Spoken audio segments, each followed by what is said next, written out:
السلام علیکم ورحمۃ اللہ وبرکاتہ. کیا حال ہے سب کا؟ الحمد للہ.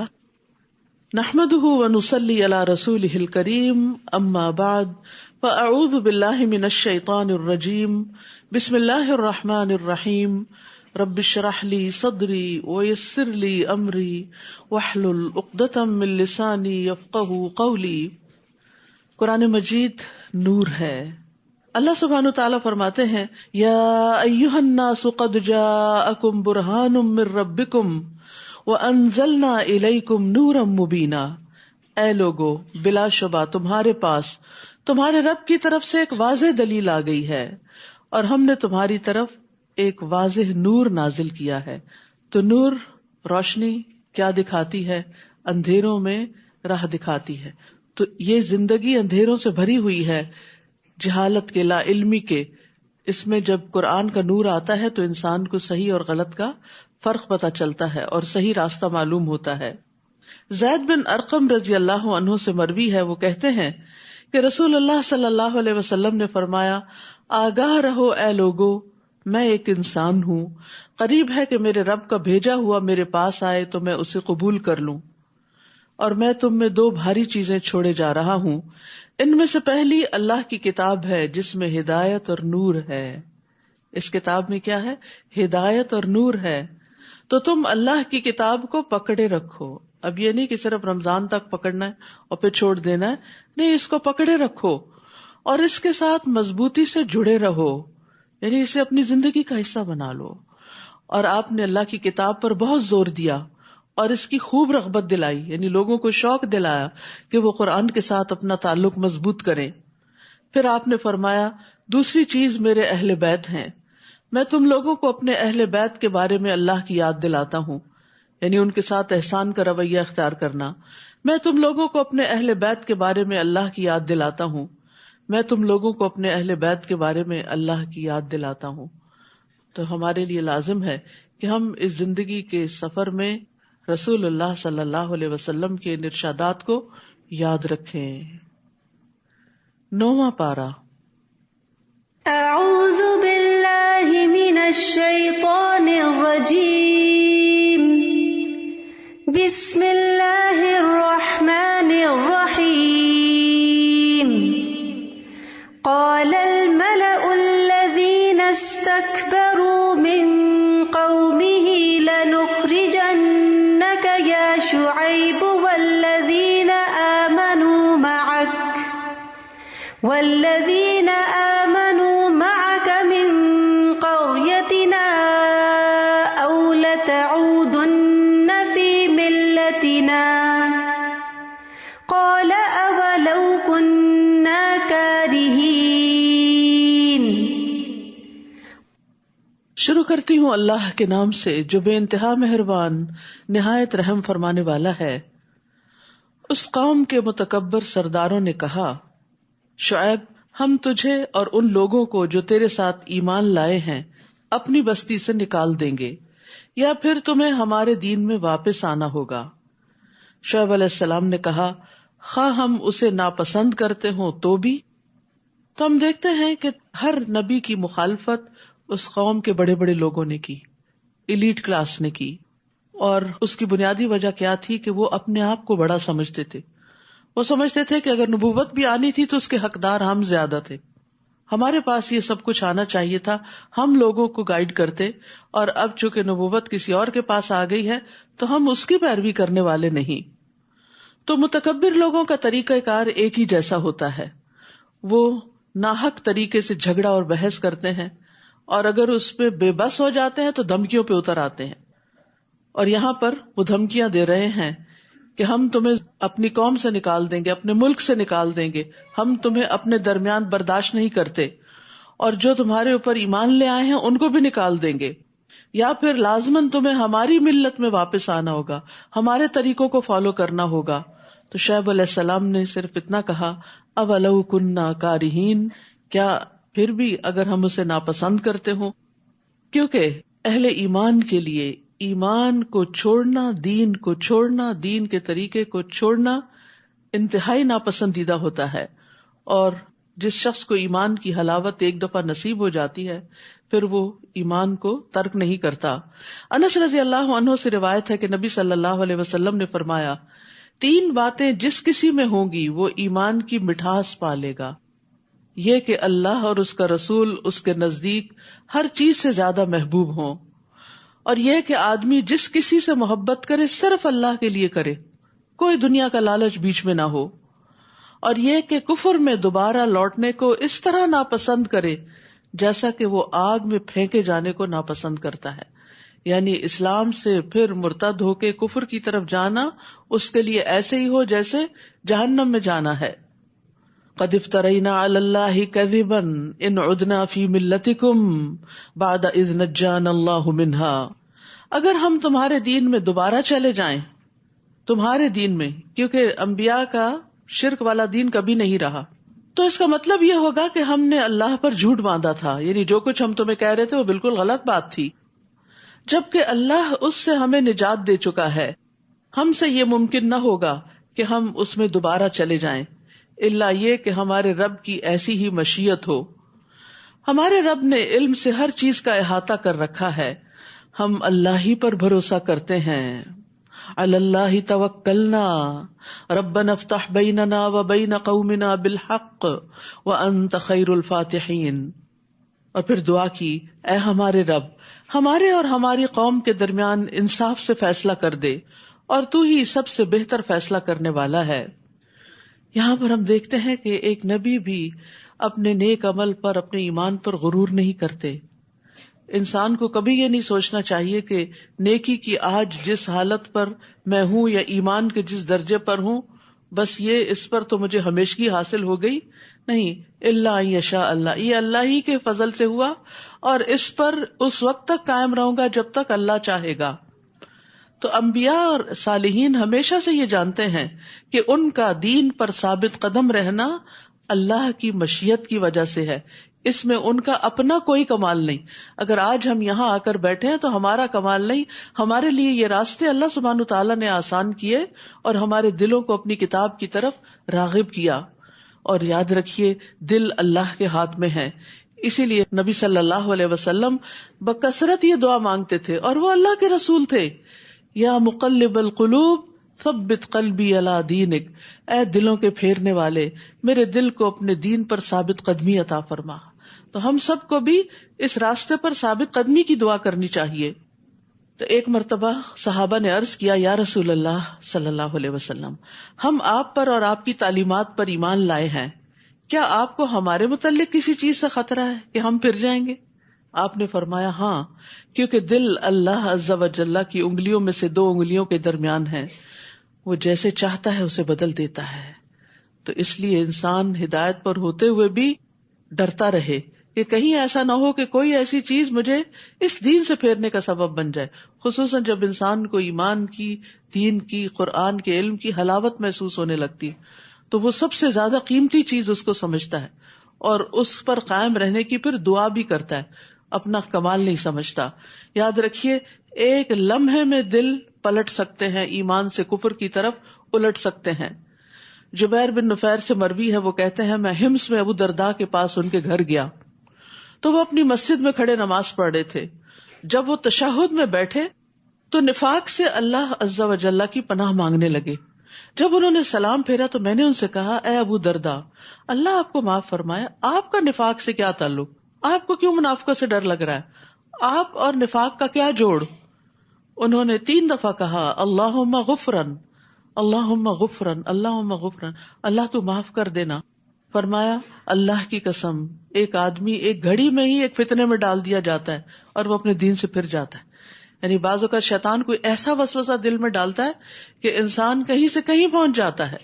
تو اس لیے بہت ضروری ہے کہ انسان اللہ تعالیٰ سے استقامت مانگتا رہے۔ وقال الملأ الذين كفروا من قومه لئن اتبعتم شعيبا انكم اذا لخاسرون، اس کی قوم کے کافر سرداروں نے کہا، اگر تم لوگوں نے شعیب کی پیروی کی تو تم نقصان اٹھاؤ گے۔ پھر بالآخر کیا ہوا کہ وہ اپنی ضد پہ اڑے رہے تو اللہ کا عذاب ان پہ آ گیا۔ فأخذتهم الرجفة فأصبحوا في دارهم جاثمين، پھر انہیں ایک خطرناک زلزلے نے آ لیا اور وہ اپنے گھروں میں اوندھے پڑے رہ گئے، یعنی انہیں زلزلے نے آ پکڑا. انہوں نے شعیب علیہ السلام اور ان کے ساتھیوں کو دھمکایا تھا اور شہر سے نکال دینے کا پروگرام بنایا تھا، تو اللہ سبحانہ وتعالیٰ نے ان پہ زلزلہ بھیج کے ان کو پکڑ لیا. الذین کذبوا شعیبا، جن لوگوں نے شعیب علیہ السلام کو جھٹلایا تھا ان کی حالت یہ ہو گئی گویا وہ کبھی آباد ہی نہ ہوئے تھے. حالانکہ وہ بزنس والے لوگ تھے، بہت مالدار لوگ تھے، بہت کھاتے پیتے، بہت فلرشڈ تھے، لیکن سب بجھ کر رہ گئے. جنہوں نے شعیب علیہ السلام کو جھٹلایا تھا بالآخر وہی خسارے میں رہے، انہوں نے ہی نقصان اٹھایا.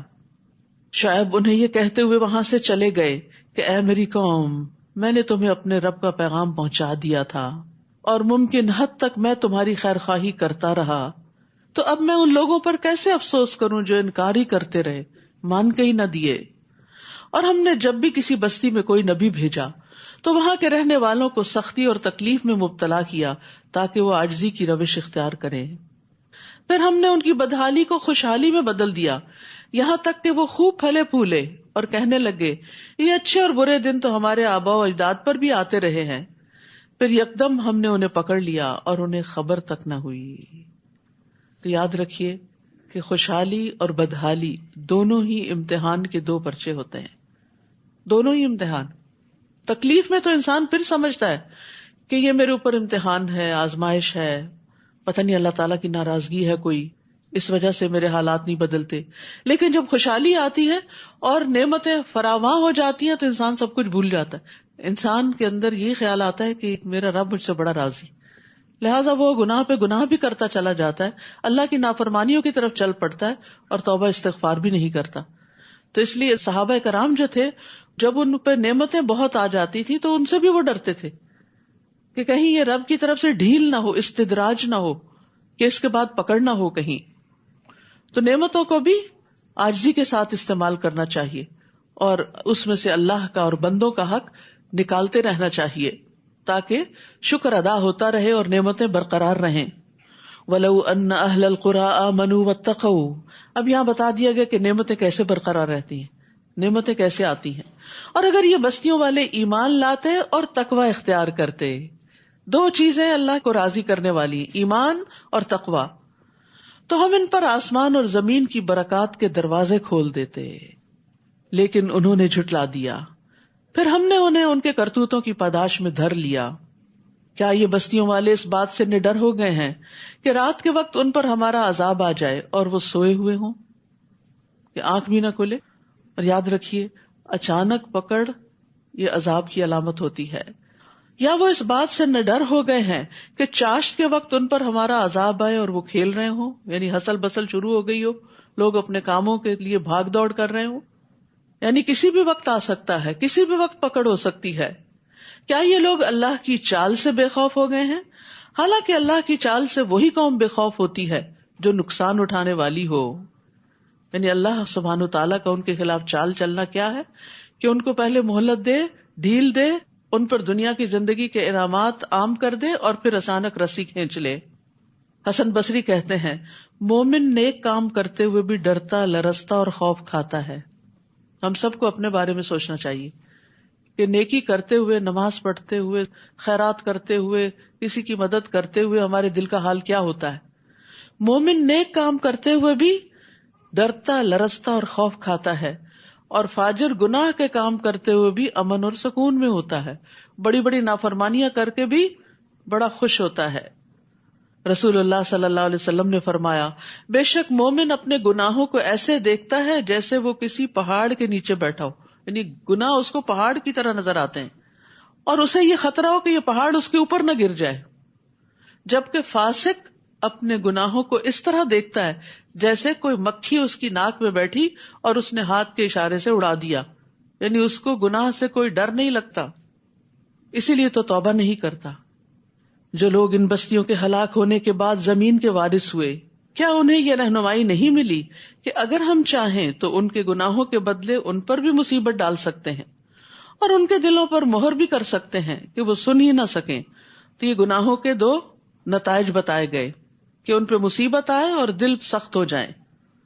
تو اس لیے انسان کو ساتھ ساتھ توبہ کرتے رہنا چاہیے، جہاں پسلے، جہاں غلطی ہوئی، جہاں بھٹکے، اللہ سبحانہ تعالیٰ کی طرف راغب ہوئے. تلک القری نقص علیک من انبائها، یہ بستیاں ہیں جن کے احوال ہم نے آپ سے بیان کر دیے ہیں.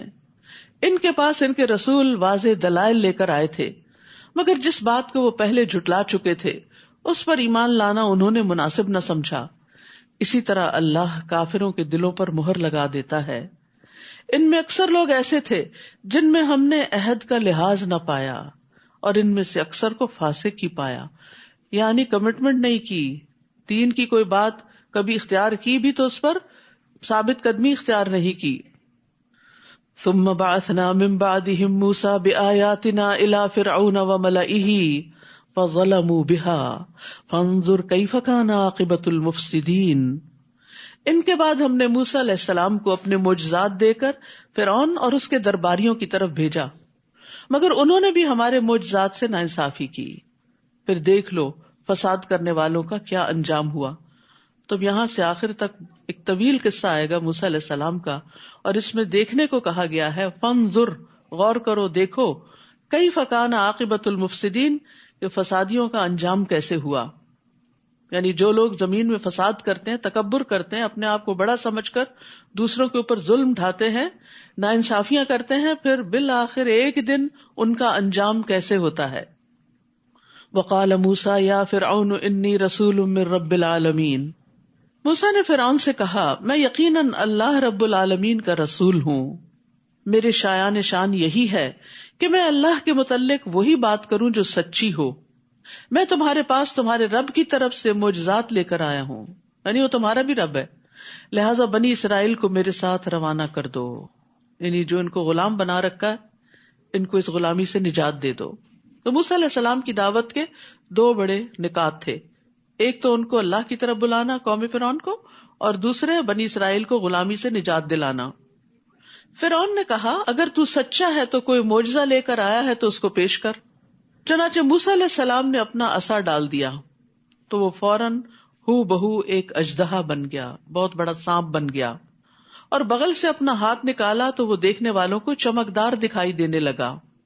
فرعون کی قوم کے سرداروں نے کہا یہ تو بڑا ماہر جادوگر ہے، وہ چاہتا ہے کہ تمہیں تمہارے ملک سے نکال دے، اب تم کیا مشورہ دیتے ہو؟ پھر انہوں نے فرعون سے کہا کہ موسیٰ اور اس کے بھائی کے معاملے کو التوا میں رکھو اور شہروں میں اپنے آدمی بھیج دو جو ہر ماہر جادوگر کو اکٹھا کر کے تیرے پاس لے آئیں. چنانچہ جادوگر فرعون کے پاس آ گئے اور کہنے لگے اگر ہم غالب رہے تو ہمیں کچھ صلہ بھی ملے گا. نبی جو ہوتا ہے وہ قوم کا خیر خواہ ہوتا ہے، وہ لوگوں سے کوئی اجر و ثواب نہیں چاہتا، یعنی لوگوں سے کوئی بدلہ نہیں چاہتا، اس کا اجر و ثواب اللہ کے ذمہ ہوتا ہے. اس کے برعکس جادوگر جادو کا کاروبار کیوں چلاتے ہیں؟ تاکہ دنیا کما سکیں. اسی لیے فرعون کے پاس جب موسیٰ علیہ السلام آئے تو انہوں نے ان کو اللہ کا پیغام سنایا اور کسی اجر کی توقع نہیں رکھی، لیکن جادوگر آئے تو انہوں نے انعام مانگا کہ اچھا موقع ہے، آج فرعون کو ہماری ضرورت پڑی ہے تو اس سے کچھ بھرپور فائدہ اٹھایا جائے. چنانچہ جادوگر فرعون کے پاس آ گئے اور کہنے لگے اگر ہم غالب رہے تو ہمیں کچھ صلہ بھی ملے گا. فرعون نے کہا ہاں، اور میرے دربار میں منصب بھی ملیں گے. پھر مقابلے کے وقت جادوگر کہنے لگے موسیٰ تم ڈالتے ہو یا ہم ڈالیں؟ موسیٰ نے کہا تم ہی ڈالو. پھر جب انہوں نے اپنی رسیاں وغیرہ پھینکی تو انہوں نے لوگوں کی آنکھوں پر جادو کر دیا اور انہیں دہشت زدہ کر دیا اور بڑا زبردست جادو بنا لائے. تو یہاں پر موسیٰ علیہ السلام نے جادوگروں کو پہل کرنے کا موقع دیا کہ تم پہلے کرو. اس کی کیا حکمت تھی؟ اصل بات تو اللہ ہی بہتر جانتا ہے، لیکن یہ کہ موسیٰ علیہ السلام دیکھنا چاہتے تھے کہ جادوگر زیادہ سے زیادہ کیا کرتے ہیں، ان کی کارکردگی پہ غور کرنا چاہتے تھے، اور پھر یہ بھی کہ جب یہ اپنی چالاکیوں سے فارغ ہو جائیں تو پھر موسیٰ علیہ السلام ان کے اوپر حملہ آور ہوں. اور ویسے بھی یہ کہ حق جب آخر میں آئے گا تو دلوں پر اثر انداز بھی ہوگا. ہم نے موسیٰ کی طرف وحی کی کہ اب تو بھی اپنا عصا ڈال دے. عصا کا پھینکنا تھا کہ وہ اژدہا بن کر فوراً ان کے جھوٹے شعبدے کو نگلنے لگا، اور یہی حکمت نظر آتی ہے کہ سارا جادو ختم ہو گیا. چنانچہ حقیقت ثابت ہو گئی اور جو کچھ ان جادوگروں نے بنایا تھا وہ ملیا میٹ ہو گیا. یہ جو آیتیں ہیں فَلَمَّا أَلْقَوْا قَالَ مُوسَىٰ مَا جِئْتُمْ بِهِ السِّحْرُ اور یعنی سورت یونس کی 81 اور 82، اور پھر سورت الاعراف کی 118 سے 122، اور سورت طٰہٰ کی 69 آیت، اور یہ آیت یہاں سے فوقع الحق وبطل ما كانوا يعملون. اگر کسی کے اوپر شک ہے آپ کو کہ اس پہ جادو ہے تو ایک برتن میں پانی ڈال کے ان پہ یہ آیات پڑھی جائیں اور پھر مسحور کے سر پہ بہا دیا جائے تو اس کو افاقہ ہوتا ہے. فوقع الحق وبطل ما كانوا يعملون فغلبوا هنالك وانقلبوا صاغرين. فرعون اور اس کے ساتھی اس مقابلے میں مغلوب ہوئے اور وہ ذلیل و خوار ہو کے پلٹے، اور جادوگر بے اختیار سجدے میں گر پڑے. حق نظر آ گیا تھا نا ان کو، اور کہنے لگے ہم رب العالمین پر ایمان لائے جو موسیٰ اور ہارون کا رب ہے. اب آپ دیکھیے پھر دو گروہ ہو گئے. فرعون نہیں مانا، ضد میں ہے، لیکن جادوگر جن کا جادو ملیا میٹ ہوا، عاجز ہوئے، وہ مان گئے کہ یہ جادو نہیں ہے جو موسیٰ کے پاس ہے علیہ السلام، یہ حق ہے، لہذا وہ حق کے آگے جھک گئے. تو ایک سچا انسان جو ہوتا ہے، چاہے وہ زندگی گناہوں میں ہی بسر کر رہا ہو، لیکن جب حق اس کے سامنے آتا ہے تو اس کو فوراً قبول کر لیتا ہے، اس کے سامنے اکڑتا نہیں، ضد نہیں کرتا، وہ شیطان کی روش اختیار نہیں کرتا، وہ آدم علیہ السلام کی طرح اپنی غلطی کا اعتراف کر لیتا ہے. فرعون نے انہیں کہا قبل اس کے کہ میں تمہیں اجازت دیتا تم موسیٰ پر ایمان لے آئے. یقیناً یہ تمہاری ایک سازش تھی جو تم نے اس شہر میں کی تاکہ اس کے باشندوں کو یہاں سے نکال دو، سو تمہیں جلد ہی اس کا انجام معلوم ہو جائے گا.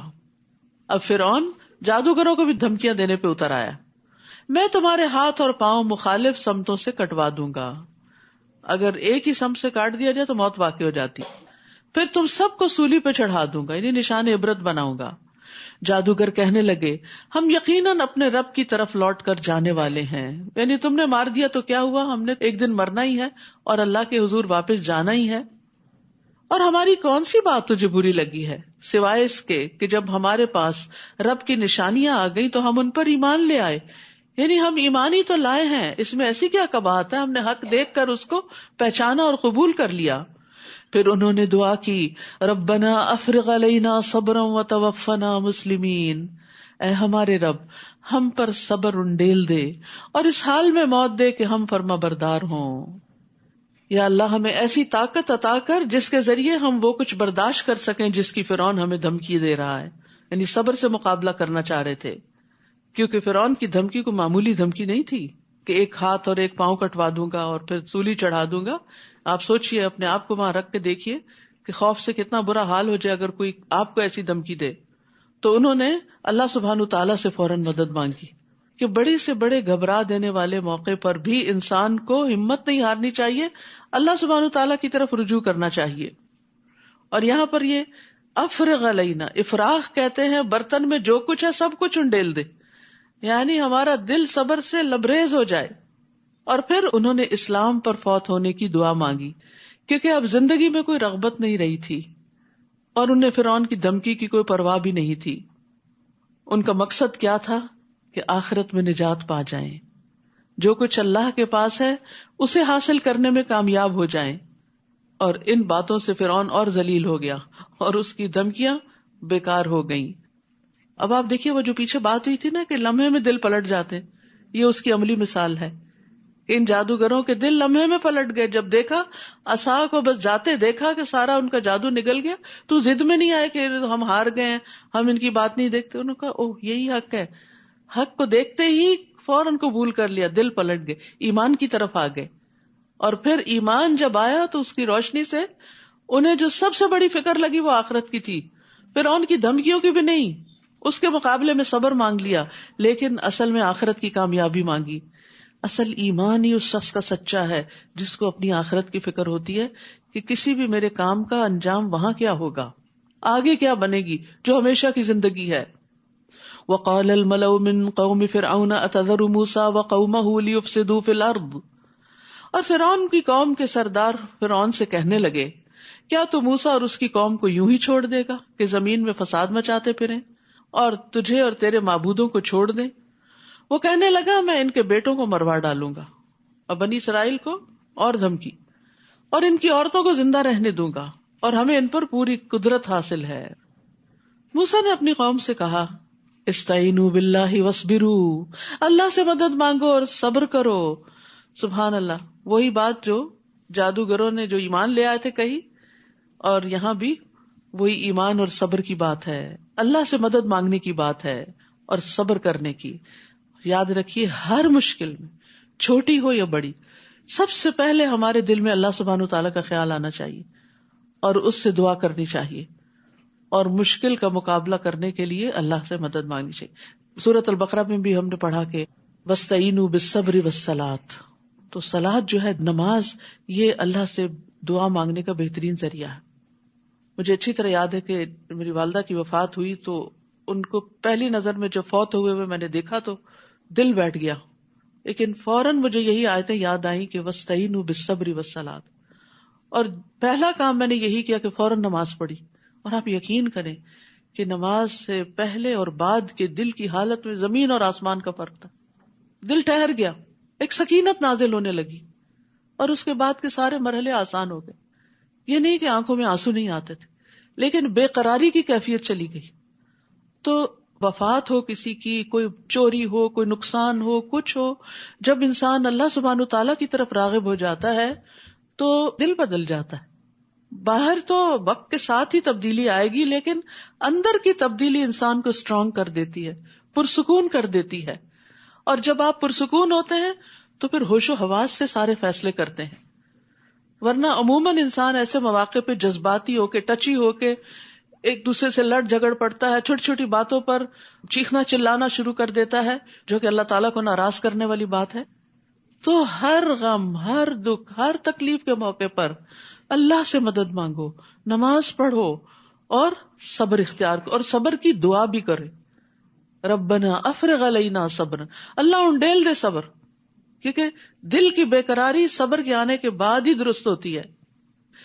فرمایا یہ زمین اللہ کی ہے، وہ اپنے بندوں میں سے جسے چاہے اس کا وارث بنا دے، اور انجام خیر تو پرہیزگاروں ہی کے لیے ہے، تقوی والوں ہی کے لیے ہے، عاقبت انجام تو متقی کے لیے ہی بہتر ہے. وہ موسیٰ سے کہنے لگے تمہارے آنے سے پہلے بھی ہمیں دکھ دیا جاتا تھا اور تمہارے آنے کے بعد بھی دیا جا رہا ہے. ہمیں تو لگتا تھا کہ کوئی آئے گا مسیحا جو ہمیں ان مصیبتوں سے نجات دلائے گا، لیکن ہمارے اوپر تو مشکلات اور زیادہ ہوتی جا رہی ہیں. موسیٰ نے جواب دیا ان قریب تمہارا رب تمہارے دشمن کو ہلاک کر دے گا. تسلی دی انہیں، اور اس سرزمین میں تمہیں خلیفہ بنا دے گا، پھر دیکھے گا کہ تم کیسے عمل کرتے ہو. یعنی یہ مشکل تو ٹل جائے گی، لیکن جب خوشحالی آئے گی تو پھر بھی ایک آزمائش ساتھ آئے گی. اور وہ کیا کہ تم کرتے کیا ہو. اللہ سبحانہ تعالیٰ ہم سے ہر حال میں یہ دیکھتے ہیں ہم کرتے ہی کیا ہیں. خوشی کے موقع پہ کیا کرتے ہیں، غم کے موقع پہ کیا کرتے ہیں، دکھ کے موقع پہ کیا کرتے ہیں. جب کوئی ہمارے ساتھ اچھا سلوک کرتا ہے تو ہم کیا کرتے ہیں، کوئی برا کرتا ہے تو ہم کیا کرتے ہیں. فَيَنظُرْ كَيْفَ تَعْمَلُونَ، اور وہ ہر وقت دیکھ رہے ہیں ہم کر کیا رہے ہیں. تو ہم سب کو اپنے عمل کی فکر ہونی چاہیے کہ ہمارے ری ایکشنز کیا ہیں، ڈفرینٹ سچویشنز میں ہم کس طرح ری ایکٹ کر رہے ہیں، اور یہی ہمارا عمل ہوتا ہے اور اسی پر ہماری جزا یا سزا لکھی جاتی ہے. پھر ہم نے آل فرعون کو کئی سال تک قحط اور پیداوار کی کمی میں مبتلا رکھا کہ شاید وہ کوئی سبق حاصل کرے. جب اتنا بڑا معجزہ دیکھ کے بھی نہیں مانے تو ابھی مزید بھی ڈھیل دی گئی، کئی سال اور دیے گئے شاید سمجھ جائیں. ویسے اللہ سبحانہ وتعالیٰ کا حوصلہ ہے کہ ایسے لوگوں کو برداشت کرنا. ہم ہوں اور ہمارے پاس طاقت ہو تو ہم اپنے مخالفوں کو ایک لمحے میں نیست و نابود کر دیں. یہ تو بے بسی ہے نا کہ پھر انسان صبر کر جاتا ہے. لیکن اللہ سبحانہ وتعالیٰ واقعی الصبور ہے، انتہا درجے کا صبر کرنا، الحلیم ہے، بے حد برداشت کرنے والا ہے، بردبار ہے. تو پھر اب قوم فرعون کا ایک اور امتحان ہوا، قحط سالی اور خشک سالی، یعنی پیداوار آسمانی آفتوں سے ہلاک ہو جاتی، یعنی فصلیں ماری جاتی یا پھر کچھ اگتا نہیں. یہ سب کچھ کس لیے تھا؟ لعلہم یذکرون، شاید کہ وہ نصیحت حاصل کریں، کیونکہ سختیاں، تکلیفیں، آزمائشیں انسان کا دل نرم کرتی ہیں، انسان کے اندر جھکاؤ آتا ہے، اور اللہ سبحانہ تعالیٰ کے پاس جو کچھ اجر و ثواب ہے اور جنت میں جو کچھ موجود ہے، سختی کے وقت انسان اس کی طرف راغب ہوتا ہے. جب دنیا والے دل توڑتے ہیں نا، جب دنیا سے انسان ٹھکرایا جاتا ہے تو پھر انسان اللہ کی طرف راغب ہوتا ہے، اور جب دنیا اس سے چھن جاتی ہے تو انسان جنت کی نعمتوں کو یاد کرتا ہے، اور اگر دنیا ہی جنت بن جائے تو اصل جنت بھول جاتی ہے انسان کو. فَإِذَا جَاءَتْهُمُ الْحَسَنَةُ قَالُوا لَنَا هَٰذِهِ، پھر جب انہیں کوئی بھلائی پہنچتی تو کہتے کہ ہم اسی کے مستحق تھے، ہم اتنے قابل لوگ ہیں، یہ ہمیں ملنی چاہیے تھی. اور جب کوئی تکلیف پہنچتی تو اسے موسیٰ اور اس کے ساتھیوں کی نحوست بتلاتے، یہ تمہاری وجہ سے ہمارے ساتھ یہ سب کچھ ہو رہا ہے. حالانکہ نحوست تو اللہ کے ہاں ان کی اپنی تھی، ان کے اپنے گناہوں کی وجہ سے ان پر نحوست طاری تھی، لیکن ان میں سے اکثر لوگ یہ بات سمجھتے نہ تھے. تو یاد رکھیے، نعمت ملنے کو کبھی بھی اپنا کمال نہ سمجھیں، کیونکہ یہ بھی ایک امتحان ہوتا ہے. اور انسان کبھی نہ کہے یہ چیز مجھے علم کی بنا پہ ملی، یہ طاقت کی بنا پہ ملی، یہ فلاں میری قابلیت اور ذہانت کی وجہ سے مجھے مل گئی. اکثر ایسا ہوتا ہے جب کوئی اچیومنٹ ہوتی ہے نا تو ہم سب بھول جاتے ہیں اور خود کریڈٹ لینے کی کوشش کرتے ہیں. یعنی ایک پروجیکٹ جو سانجا ہوتا ہے نا، تو پھر جب کوئی اس کا اچھا نتیجہ نکلتا ہے تو ہر ایک کہتا ہے وہ میں نے کہا تھا نا، یہ میرا مشورہ تھا. کوئی کہتا ہے فلاں چیز مجھے اس وقت سوجھ گئی تھی تو اس وجہ سے یہ ہو گیا. یعنی ہر شخص چاہتا ہے کہ وہ اس کو اپنا کمال بتائے. تو ہمارے منہ سے کیا لفظ نکلنا چاہیے؟ یہ اللہ کا فضل ہے، ھذا من فضل ربی، یہ اللہ کا انعام ہے، اللہ نے توفیق دی، اللہ نے سجھایا، اللہ نے یہ راہ دکھائی. پھر انسان شکر گزار ہوتا ہے، جس سے وہ نعمت بھی باقی رہتی ہے اور آئندہ بھی نعمتوں میں اضافہ ہوتا ہے. نیز وہ موسیٰ سے کہتے کہ ہمیں مسحور کرنے کے لیے جو بھی معجزہ تو ہمارے پاس لائے گا ہم تیری بات کو ماننے والے نہیں. یعنی پہلے سے ڈیسائیڈ کیا ہوتا، جو مرضی ہو جائے ہم نے نہیں ماننا، میں نہ مانوں. تو جب کوئی انسان یہ رویہ اختیار کر لیتا ہے تو ہدایت سے محروم ہو جاتا ہے. انسان کو کیا کہنا چاہیے؟ ہاں اگر کوئی دلیل ہوگی تو میں ضرور مان لوں گا. آخر ہم نے ان پر طوفان، ٹڈیاں، جوئیں، مینڈک اور خون کا عذاب ایک ایک کر کے مختلف وقتوں میں نشانیوں کے طور پہ بھیجا. اب دیکھیے کہ طوفان عذاب ہوتے ہیں، گھر تباہ ہو جاتے ہیں، فصلیں تباہ ہو جاتی ہیں. ٹڈی دل جو ہوتے ہیں یہ فصلوں کو تباہ کر دیتے ہیں. جوئیں نفرت انگیز چیز ہوتی ہیں کہ انسان کی نیند سکون حرام کر دیتی ہیں اور ایک گندگی کا سمبل ہوتی ہیں. مینڈک ان کے کھانوں میں، ان کے گھروں میں، ان کے بستروں میں ہر جگہ اچھلتے پھرتے تھے. خون کا عذاب ایک تو یہ کہ ان کے پانی میں خون مل گیا، دوسرا یہ کہا جاتا ہے کہ ان کو نکسیر کی بیماری لاحق ہو گئی، کہ ناک سے خون گرتا رہتا تھا. تو یہ مختلف عذاب وقتاً فوقتاً ان کے اوپر آئے، پھر بھی وہ اکڑے ہی رہے. استغفر اللہ، کیسے سخت دل لوگ تھے کہ کسی مصیبت پہ جھکے نہیں، کیونکہ وہ تھے ہی مجرم لوگ. اور جب ان پر کوئی عذاب آ پڑتا تو کہتے موسیٰ تیرے رب نے تجھ سے جو دعا قبول کرنے کا عہد کیا ہوا ہے تو ہمارے لیے دعا کر، تو دعا کر. بنی اسرائیل بھی موسیٰ علیہ السلام سے دعا کرواتی اور فرعونی بھی کہتے تو دعا کر. خود نہیں راغب ہوتے. خود دعا کرنا سب سے افضل ہوتا ہے، کیونکہ انسان کا اپنے رب کے ساتھ ایک تعلق مضبوط ہوتا ہے اور یہ عبادت کا نچوڑ ہے، یہ عبادت کی قسم ہے. تو وہ دعا کرواتے اگر تو ہم سے عذاب کو دور کر دے گا تو ہم یقیناً تجھ پر ایمان لے آئیں گے اور بنی اسرائیل کو تیرے ساتھ روانہ کر دیں گے، ان کو آزاد کر دیں گے. پھر جب ہم ان سے وہ عذاب ایک مدت تک ہٹا دیتے تو وہ عہد توڑ دیتے، پھر اسی ڈگر پہ آ جاتے. آخر کار ہم نے ان سے انتقام لیا اور انہیں سمندر میں غرق کر دیا، ڈبو دیا، کیونکہ وہ ہماری آیات کو جھٹلاتے اور ان سے لاپرواہی برتتے تھے. وَكَانُوا عَنْهَا غَافِلِينَ، یعنی ان کو ڈبونے کی وجہ کیا تھی؟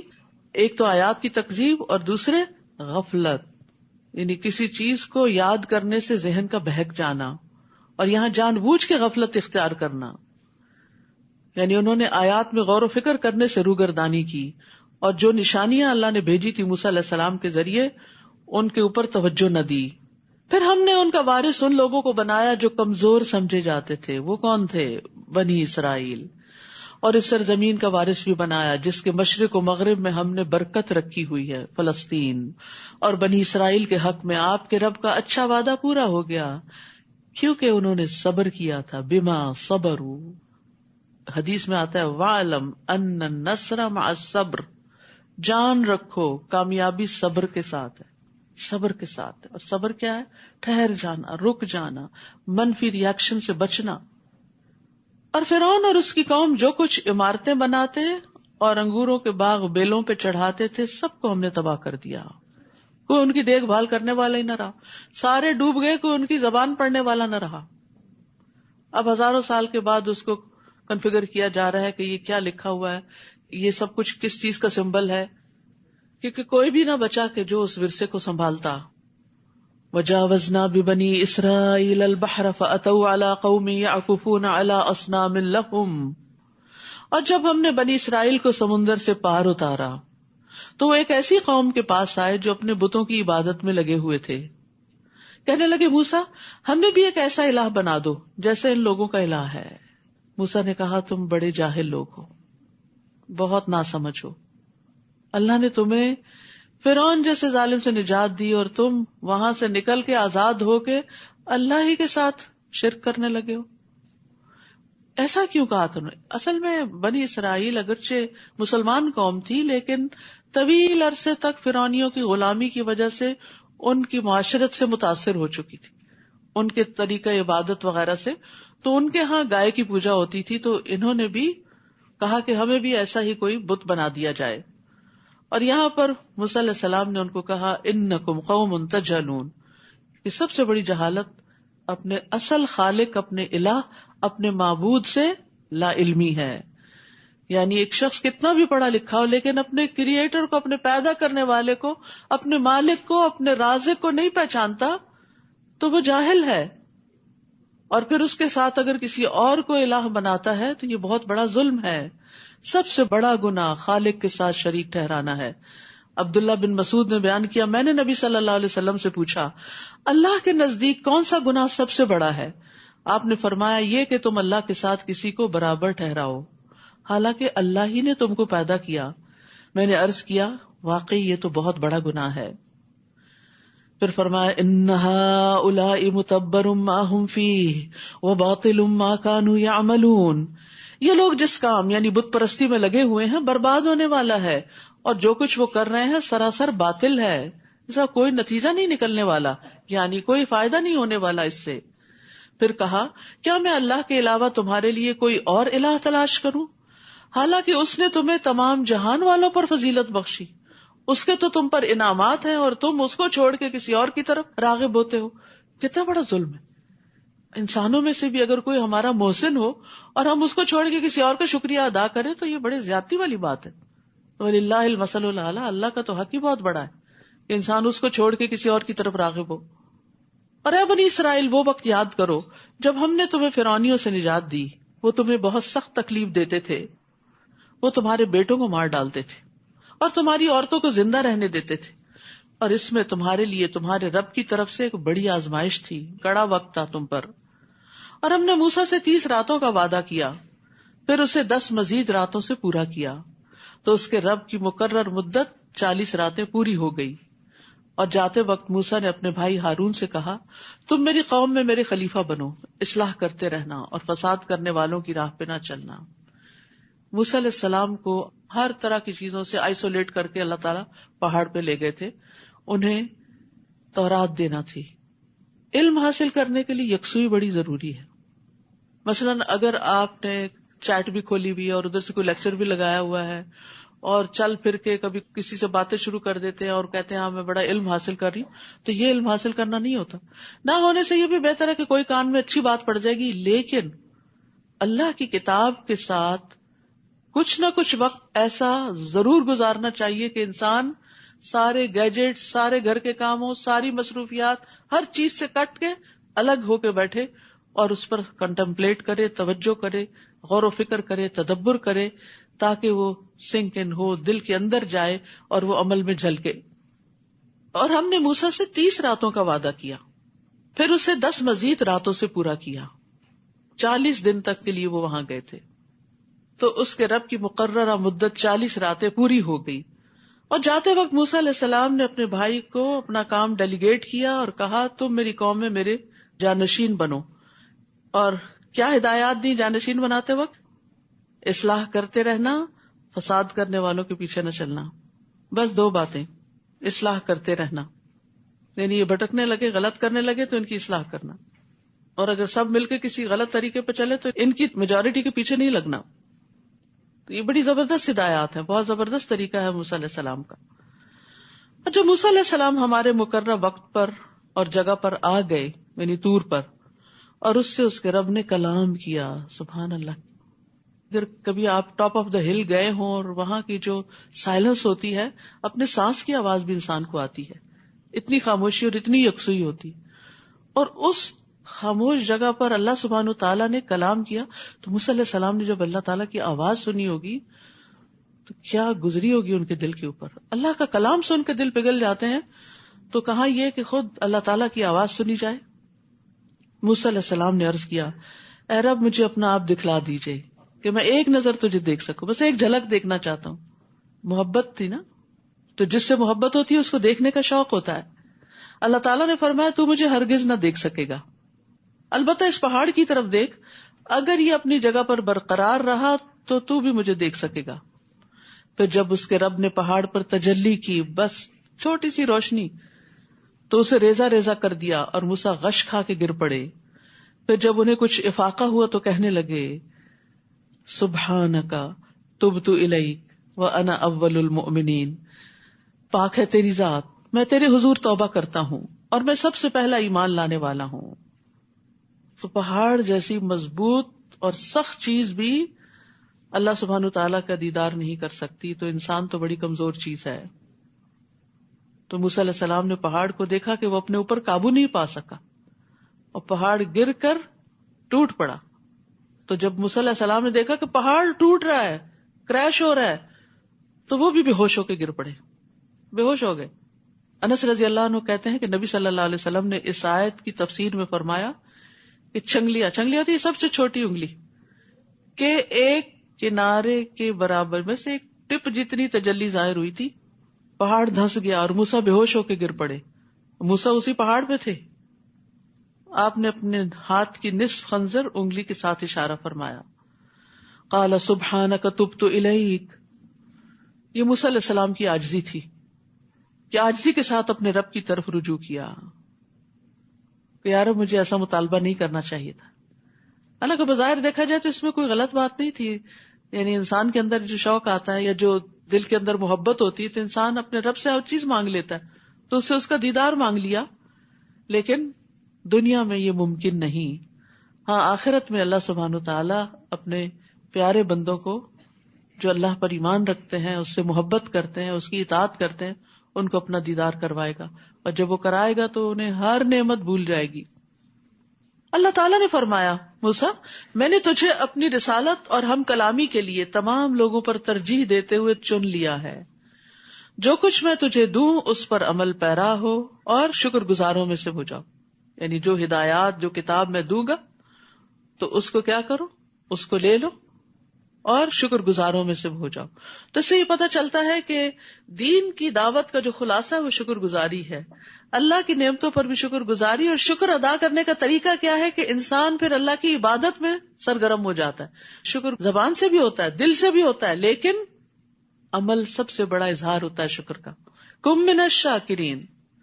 اور وہ کیا ہے کہ اللہ نے جو کچھ ہمیں دیا ہے نا وہ اللہ کی پسند کے راستوں میں لگا دیں، نافرمانی کے رستوں میں نہ لگائیں.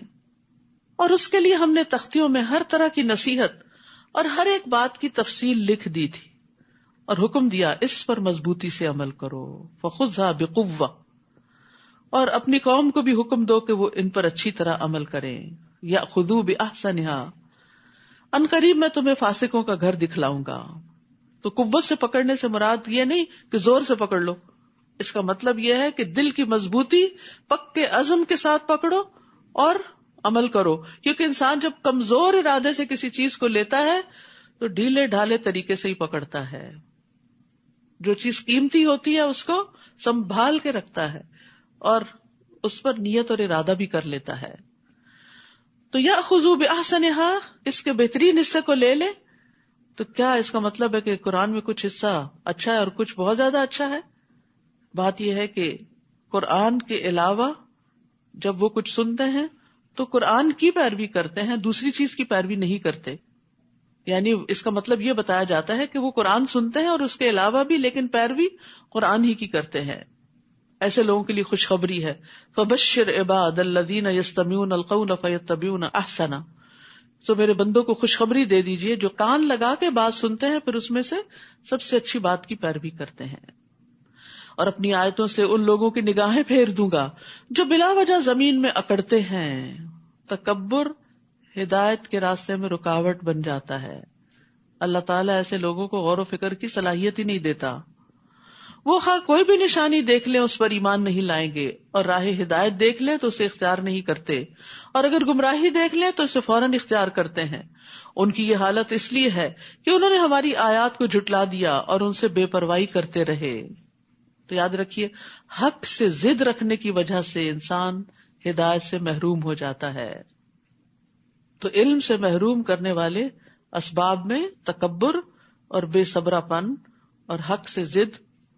ایک قول ہے کسی کا کہ العلم یضیع بین الحیاء والکبر، علم حیا اور تکبر کرنے والا شخص حاصل نہیں کر سکتا، کہ جو اپنے آپ کو بڑی چیز سمجھے اور ہر چیز کو صرف کریٹیکلی دیکھتا رہے، یہاں یہ غلطی ہے وہاں وہ کمی ہے، وہ پھر اس میں سے موتی نہیں چن سکتا، اس میں سے اچھی بات نہیں اختیار کر سکتا.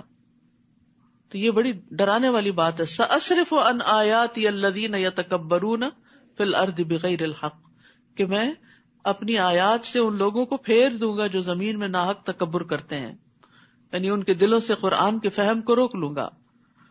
اور جن لوگوں نے ہماری آیات کو اور آخرت کی ملاقات کو جھٹلا دیا، ان کے اعمال ضائع ہو گئے اور انہیں وہی کچھ بدلہ دیا جائے گا جو کام وہ دنیا میں کرتے رہے.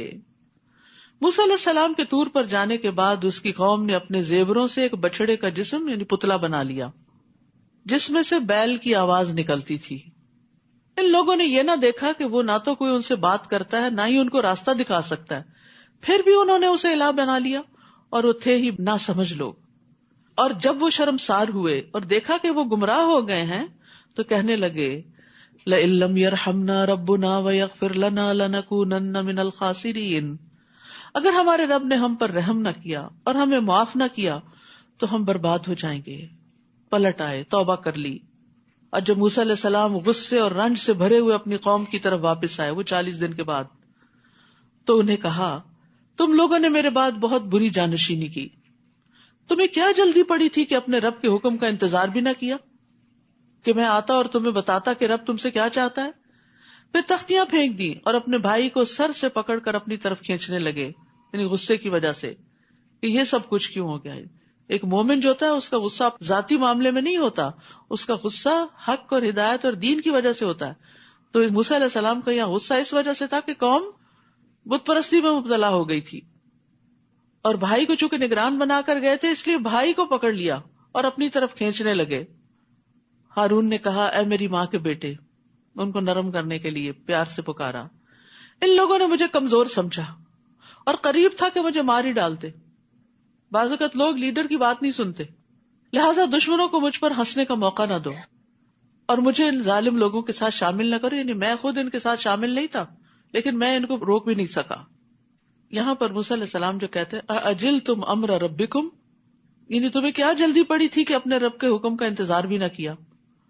تو ایسی جلد بازی جو ہے، چاہے وہ کسی نیکی کے کام کے لیے ہو، وہ بعض اوقات انسان کو فتنے میں مبتلا کر دیتی ہے. اور عجلہ کیا ہوتی ہے؟ کسی چیز کا وقت آنے سے پہلے ہی اس کی طرف چلے جانا، اور یہ قابل مذمت ہوتا ہے. جیسے اذان ہوئی ہی نہیں، وقت داخل ہی نہیں ہوا نماز کا، نماز شروع کر دی.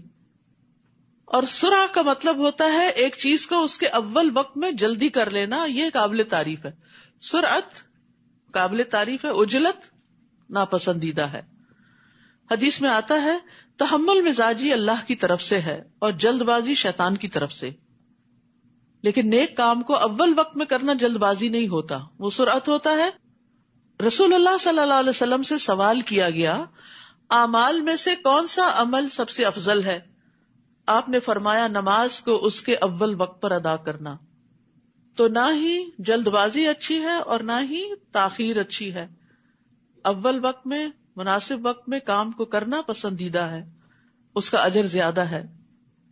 جیسے جمعے کے دن جو لوگ مسجد آتے ہیں تو جو سب سے پہلے آتا ہے اس کو اتنا ثواب ملتا ہے جیسے اونٹ قربان کیا ہو. جو دوسری گھڑی میں آتا ہے گویا اس نے گائے قربان کی، تیسری گھڑی والے کو گویا سینگ والا دمبا قربان کیا، چوتھی گھڑی میں چلا تو گویا اس نے مرغی قربان کی، پانچویں گھڑی میں چلا تو گویا اس نے انڈا اللہ کی راہ میں دیا. پھر امام خطبے کے لیے نکل آتا تو فرشتے ذکر سننے میں مشغول ہوتے ہیں، وہ نام لکھنا چھوڑ دیتے ہیں. تو نیکی کے کام میں یعنی تاخیر نہ کرنا یہ پسندیدہ ہے. اب موسیٰ علیہ السلام دعا کرتے ہیں قال رب اغفر لی ولأخی وادخلنا فی رحمتک وانت ارحم الراحمین. ربی، اے میرے رب، مجھے اور میرے بھائی کو بخش دے اور ہمیں اپنی رحمت میں داخل فرما، تو ہی سب سے زیادہ رحم کرنے والا ہے. بندہ مومن ہر حال میں اپنے رب کی طرف راغب ہوتا ہے اور اپنے رب سے دعائیں کرتا ہے. ان الذین اتخذوا العجل سینالهم غضب من ربهم وذلۃ فی الحیاۃ الدنیا وکذالک نجزی المفترین. اللہ تعالیٰ نے جواب میں فرمایا، جن لوگوں نے بچڑے کو الہ بنایا تھا ان پر ضرور ان کے رب کا غضب نازل ہوگا اور وہ اس دنیا کی زندگی میں رسوا ہوں گے. یہ گناہوں کا نتیجہ. اور اللہ پر جھوٹ گھڑنے والوں کو ہم ایسی ہی سزا دیتے ہیں. اور جن لوگوں نے برے عمل کیے پھر اس کے بعد توبہ کر لی اور ایمان لے آئے تو اس کے بعد تیرا رب یقیناً بخشنے والا اور رحم کرنے والا ہے. یعنی ظلم کے باوجود لوگوں کو معاف کر دیتا ہے اگر وہ معافی مانگ لیں، پلٹ آئیں. وَهُوَ الَّذِي يَقْبَلُ التَّوْبَةَ عَنْ عِبَادِهِ وَيَعْفُو عَنِ السَّيِّئَاتِ. وہی تو ہے جو اپنے بندوں کی توبہ قبول کرتا ہے اور ان کی برائیوں کو معاف کرتا ہے. تو یاد رکھیے، گناہ کتنے بھی ہوں توبہ سے معاف ہو جاتے ہیں. نبی صلی اللہ علیہ وسلم نے فرمایا، اگر تم اتنے گناہ کرو کہ آسمان تک پہنچ جائیں پھر تم توبہ کرو تو اللہ تم کو معاف کر دے گا. لیکن اس امید پر انسان ڈھیٹ بن کر گناہ نہ کرتا چلا جائے. یعنی بعض غلطیاں جو بہت بڑی ہوتی ہیں، بظاہر کرنے میں چھوٹی ہوتی ہیں لیکن انجام ان کا بڑا بھیانک ہوتا ہے کہ وہ زمین آسمان کی فضا کو بھر دے. تو ایسی بڑی غلطی بھی ہو جائے تو اللہ کی طرف رجوع کر کے توبہ کر لینی چاہیے. اور جب موسیٰ کا غصہ فرو ہوا، یعنی جب موسیٰ علیہ السلام کا غصہ ٹھنڈا ہو گیا تو اس نے تختیاں اٹھا لی اور ان کی تحریر کے مطابق یہ ان لوگوں کے لیے ہدایت اور رحمت تھی جو اپنے رب سے ڈرتے ہیں. سہل بن عبداللہ کہتے ہیں کہ دنیا اور آخرت کی ہر بھلائی کی بنیاد اللہ سے خوف کرنا ہے. تو تورات ہدایت تھی لیکن کس کے لیے؟ ہم لربہم یرہبون، جو اپنے رب سے ڈرتے ہیں. اور قرآن ہدایت ہے لیکن کس کے لیے؟ جو اپنے رب کا تقوی اختیار کرتے ہیں. اور ہماری طے شدہ میعاد کے لیے موسیٰ نے اپنی قوم سے 70 آدمی چن لیے. پھر جب انہیں زلزلے نے آ لیا تو موسیٰ نے عرض کیا، اے میرے رب، اگر تو چاہتا تو اس سے پہلے بھی انہیں اور مجھے بھی ہلاک کر سکتا تھا. تو ہم سب کو اس جرم میں ہلاک کرتا ہے جو ہم میں سے کچھ نادانوں نے کیا تھا. یہ تو تیری ایک آزمائش تھی جس سے تو جسے چاہتا ہے گمراہ کرتا ہے اور جسے چاہے سیدھی راہ دکھاتا ہے. تو ہی ہمارا سرپرست ہے، لہٰذا ہمیں معاف فرما اور ہم پر رحم فرما، اور تو ہی سب سے بڑھ کر معاف کرنے والا ہے.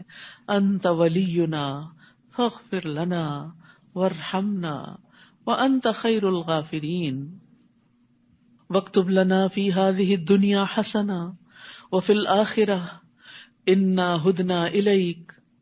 اور ہمارے لیے اس دنیا میں بھی نیکی بھلائی لکھ دے، حسنہ لکھ دے، اور آخرت میں بھی ہم نے تیری طرف رجوع کر لیا. اللہ تعالیٰ نے جواب میں فرمایا، سزا تو میں اسے ہی دیتا ہوں جسے چاہوں گا، مگر میری رحمت ہر چیز کو گھیرے ہوئے ہے. وَرَحْمَتِي وَسِعَتْ كُلَّ شَيْءٍ.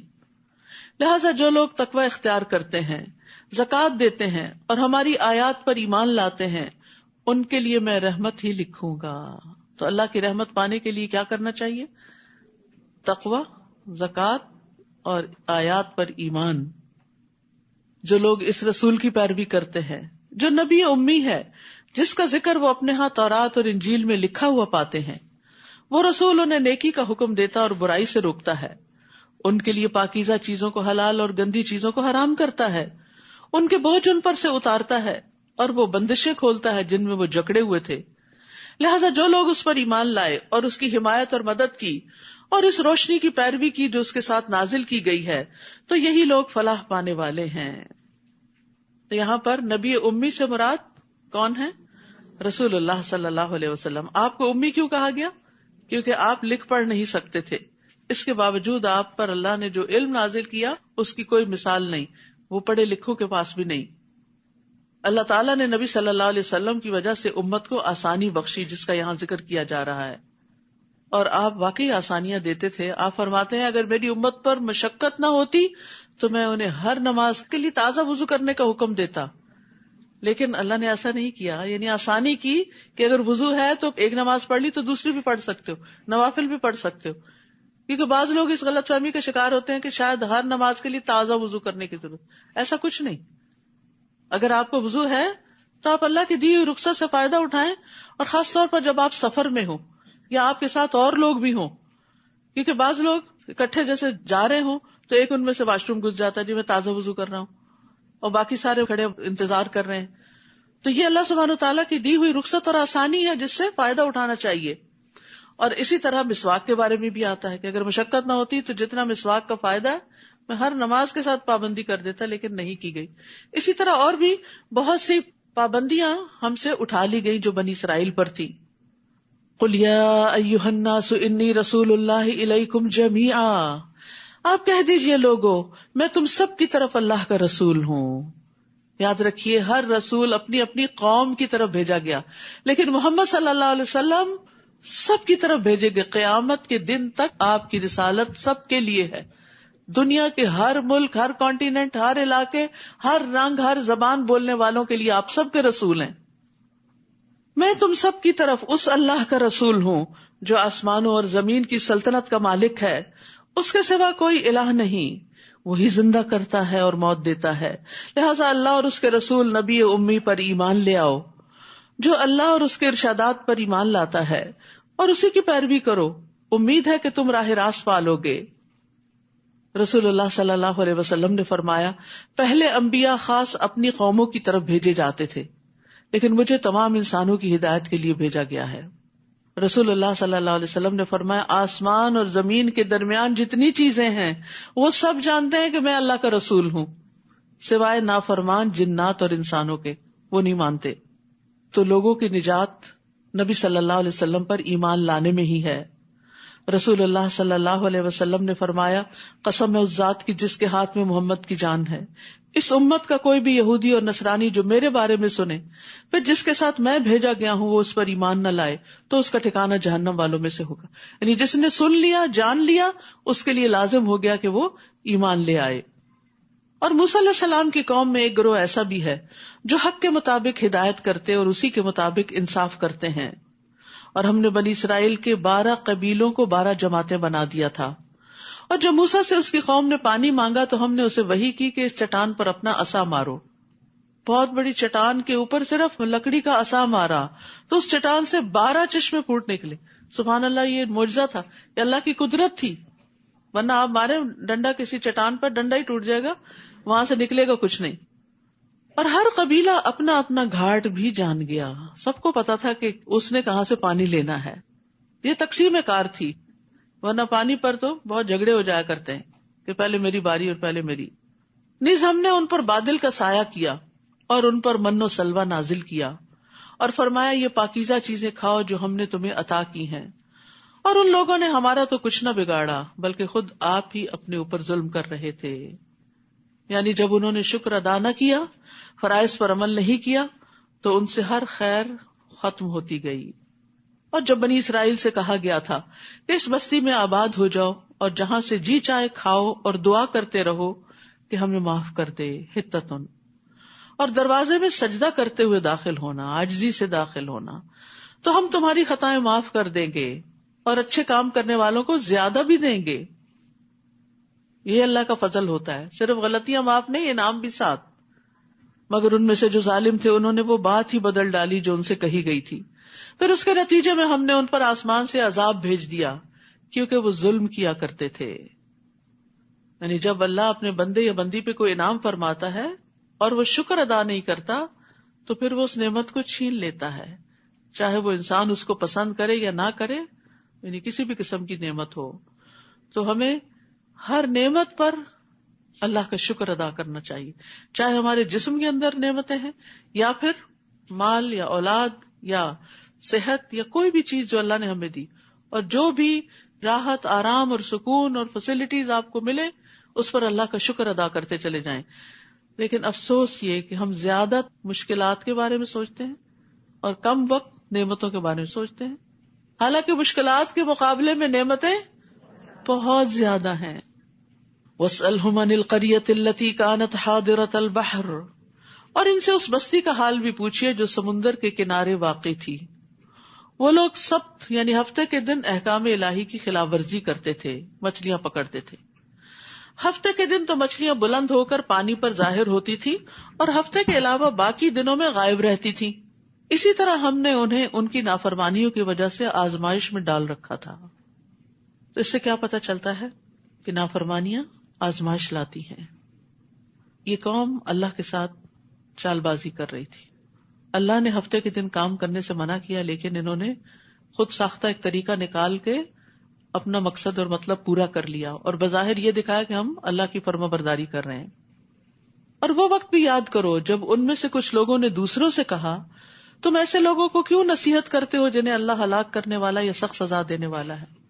تو انہوں نے جواب دیا، اس لیے کہ ہم تمہارے رب کے ہاں معذرت کر سکیں اور اس لیے کہ شاید یہ بھی نافرمانی سے پرہیز کر سکیں. پھر جب انہوں نے اس نصیحت کو بالکل ہی فراموش کر دیا جو انہیں کی جا رہی تھی، تو ہم نے ان لوگوں کو تو بچا لیا جو برائی سے روکتے تھے، اور ان لوگوں کو جو ظالم تھے ان کی نافرمانیوں کی وجہ سے بہت برے عذاب میں پکڑ لیا. پھر جب وہ سرکشی کرتے ہوئے وہی کام کرتے رہے جس سے انہیں منع کیا گیا تھا، تو ہم نے انہیں حکم دیا کہ ذلیل و خوار بندر بن جاؤ. تو اس بستی میں 3 طرح کے لوگ تھے. ایک وہ جو مچھلیاں پکڑتے تھے، دوسرے جو نہیں پکڑتے تھے اور پکڑنے والوں کو منع بھی کرتے تھے، اور تیسرے جو ان سے کنارہ کش تھے، خود نہیں پکڑتے تھے لیکن منع نہیں کرتے تھے. تو بچایا کن لوگوں کو گیا؟ جنہوں نے مچھلیاں خود بھی نہیں پکڑی اور دوسروں کو بھی منع کیا. تو اس سے یہ پتہ چلتا ہے کہ برائی سے روکنا اللہ کے عذاب سے عافیت کا سبب بنتا ہے، ورنہ انسان اسی میں خود بھی ملوث ہو جاتا ہے اور اللہ کی ناراضگی مول لیتا ہے. اور یاد کرو جب تمہارے رب نے یہ اعلان کیا کہ وہ قیامت کے دن تک بنی اسرائیل پر ایسے لوگ مسلط کرتا رہے گا جو انہیں بدترین عذاب دیتے رہیں. بلا شبہ آپ کا رب مقرر وقت آ جانے کے بعد عذاب دینے میں دیر نہیں کرتا، اور بلا شبہ وہ بخشنے والا اور مہربان بھی ہے. اور ہم نے انہیں ٹکڑے ٹکڑے کر کے زمین میں کئی گروہوں میں تقسیم کر دیا. ان میں سے کچھ تو نیک لوگ ہیں اور دوسرے ان سے مختلف ہیں، اور ہم انہیں اچھے اور برے حالات سے آزماتے رہے کہ شاید وہ اللہ کی طرف پلٹ آئیں. یعنی دونوں طرح کی آزمائشیں دراصل انسان کو اللہ کی طرف لانے کا سبب بنتی ہیں اگر اس کے اندر حق کی طلب ہو. پھر ان کے بعد ناخلف لوگ زمین کے جانشین ہوئے جو کتاب کے وارث بن کر اسی دنیا کی زندگی کا مال سمیٹنے لگے. پہلے لوگوں کے بعد میں آنے والے بدترین جانشین تھے، جن کا جرم کیا تھا کہ وہ کتاب کے ذریعے زندگی کا سامان اور مال سمیٹتے اور کہتے کہ ہمیں معاف کر دیا جائے گا، اور اگر ویسا ہی دنیا کا مال پھر ان کے سامنے آئے تو اسے پھر لے لیتے ہیں. کیا ان سے یہ کتاب میں عہد نہیں لیا گیا تھا کہ وہ حق بات کے سوا اللہ سے کوئی بات منسوب نہ کریں گے؟ تو اصل میں اشارہ اس بات کی طرف کہ انہوں نے غلط فتوے دے کر لوگوں سے مال لیا، رشوتیں لی. اور یہ بات وہ پڑھتے بھی رہے اور جو کتاب میں مذکور تھی، اور آخرت کا گھر تو اللہ سے ڈرنے والوں ہی کے لیے بہتر ہے. کیا تمہیں اتنی بھی سمجھ نہیں؟ افلا تعقلون، کیا تم عقل سے کام نہیں لیتے؟ جو لوگ اللہ کی کتاب کو مضبوطی سے پکڑتے ہیں اور نماز قائم کرتے ہیں تو یقیناً ہم ایسے نیک کردار لوگوں کا اجر ضائع نہیں کرتے. یمسکون بالکتاب، کتاب کو تھام لینا. اور تھام لینے کا مطلب کیا ہے؟ بس لے لینا اور اس کو بار بار پڑھتے رہنا، اس سے فائدہ اٹھاتے رہنا. اور اس کو پڑھنے کے بعد سب سے عام ترین چیز کیا ہے؟ نمازوں کا قیام، اپنی نمازیں درست کرنا. تو ایسے ہی لوگ اللہ کے ہاں مصلح قرار پاتے ہیں اور اللہ ان کا اجر ضائع نہیں کرتا. اور وہ وقت یاد کرو جب ہم نے ان پر پہاڑ کو اس طرح لا کھڑا کیا تھا گویا وہ سائبان تھا، اور انہیں یقین ہو چلا تھا کہ وہ ان پر ابھی گرنے والا ہے. اس وقت ہم نے انہیں حکم دیا کہ جو کتاب ہم نے تمہیں دی ہے اسے مضبوطی کے ساتھ پکڑو، اور جو کچھ اس میں لکھا ہے اسے یاد رکھو تاکہ تم پرہیزگار بن سکو، متقی بن جاؤ. اور وہ وقت بھی یاد کرو جب آپ کے رب نے بنی آدم کی پشتوں سے ان کی اولاد کو نکالا اور انہیں خود اپنے اوپر گواہ بنا کر پوچھا، کیا میں تمہارا رب نہیں؟ الست بربکم؟ وہ ارواح کہنے لگی، کیوں نہیں، ہم یہ گواہی دیتے ہیں، اور یہ اس لیے کیا کہ قیامت کے دن تم نہ کہنے لگو کہ ہم اس بات سے بالکل بے خبر تھے. یہاں ایک بڑے اہم واقعے کی طرف اشارہ ہے جس کا ذکر کتاب اللہ سے ہی ہمیں ملتا ہے. بہت قیمتی معلومات میں اضافہ ہوتا ہے. وہ کیا کہ قیامت تک دنیا میں جتنی بھی روحیں آنے والی تھی ان کو اللہ سبحانہ تعالیٰ نے اکٹھے پیدا کر دیا آدم علیہ السلام کی پشت سے، اور پھر ان سے خود خطاب کیا، الست بربکم، کیا میں تمہارا رب نہیں؟ تو سب روحوں نے اپنے رب کو پہچان لیا اور کہا کیوں نہیں، بلا، اور پھر کیا کہا، ہم یہ گواہی دیتے ہیں کہ آپ ہمارے رب ہیں۔ تو اللہ تعالیٰ نے انہیں بتایا کہ یہ اس لیے یاد دہانی کرا رہا ہوں کہ قیامت کے دن تم یہ نہ کہو کہ ہمیں تو پتہ ہی نہیں تھا کہ ہمارا کوئی رب ہے۔ اور یاد رکھیے کہ اس بات کو انسان کے لاشعور میں ڈال دیا گیا، اسی لیے جن کا شعور کچھ بھی کام کرتا ہے جب وہ حق کو دیکھتے ہیں تو اپنے رب کو پہچان جاتے، انہیں رب کو پہچاننے میں دیر نہیں لگتی، جیسے نجاشی اور باقی لوگ تھے اور اسی طرح فرعون کے جادوگر تھے۔ تو اللہ سبحانہ وتعالیٰ نے ہر انسان کی فطرت میں خیر رکھ دی ہے۔ اب آپ سوچتے ہیں کہ ہمیں یاد کیوں نہیں آتا وہ کون سا دن تھا، ہم کہاں کھڑے تھے؟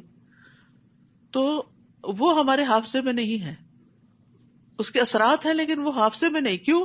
اگر وہ ہمیں یاد ہو تو پھر تو ہمارا امتحان ہی ختم ہو جائے، یعنی ہماری کامیابی کا انحصار ایمان بالغیب پر ہی تو ہے، اسی لیے ایمان لانا جو ہے وہ بہت بڑے اجر و ثواب کا باعث ہے۔ تو اللہ سبحانہ تعالیٰ نے ہمیں پکار کر کہا کہ کیا میں تمہارا رب نہیں؟ تو ہم سب نے اقرار کیا ہوا ہے آپ ہی ہمارے رب ہیں، اور قیامت کے دن ہم جا کے یہ نہیں کہہ سکتے کہ ہمیں تو نہیں پتا تھا ہمارا رب کون سا ہے، یہ کوئی بھی یہ نہیں کہہ سکتا کہ ہمیں آپ کا نہیں پتا تھا تو ہم نے اوروں کو الہ بنا لیا، نہیں، وہ فطرت میں پہچان رکھ دی گئی ہے، اور انبیاء علیہ السلام آتے رہے ہیں اس سبق کو یاد دلانے کے لیے۔ یا تم یہ نہ کہو کہ شرک تو ہم سے پہلے ہمارے آباء و اجداد نے کیا تھا، ہم تو ان کے بعد ان کی اولاد تھے، کیا تو ہمیں اس قصور میں ہلاک کرتا ہے جو غلط کاروں نے کیا تھا؟ وَكَذَلِكَ نُفَصِّلُ الْآيَاتِ وَلَعَلَّهُمْ يَرْجِعُونَ، ہم اپنی آیات اسی طرح تفصیل سے بیان کرتے ہیں اور اس لیے کرتے ہیں کہ لوگ راہ راست کی طرف لوٹیں۔ وَاتْلُ عَلَيْهِمْ نَبَأَ الَّذِي آتَيْنَاهُ آيَاتِنَا، اے نبی آپ انہیں اس شخص کا حال سنائیے جسے ہم نے اپنی نشانیاں دی تھیں، اپنی آیات دی تھیں۔ فَانْسَلَخَ مِنْهَا، لیکن وہ ان کی پابندی سے نکل بھاگا۔ فَأَتْبَعَهُ الشَّيْطَانُ، تو پھر شیطان اس کے پیچھے لگ گیا۔ فَكَانَ مِنَ الْغَاوِينَ، چنانچہ وہ گمراہوں میں سے ہو گیا۔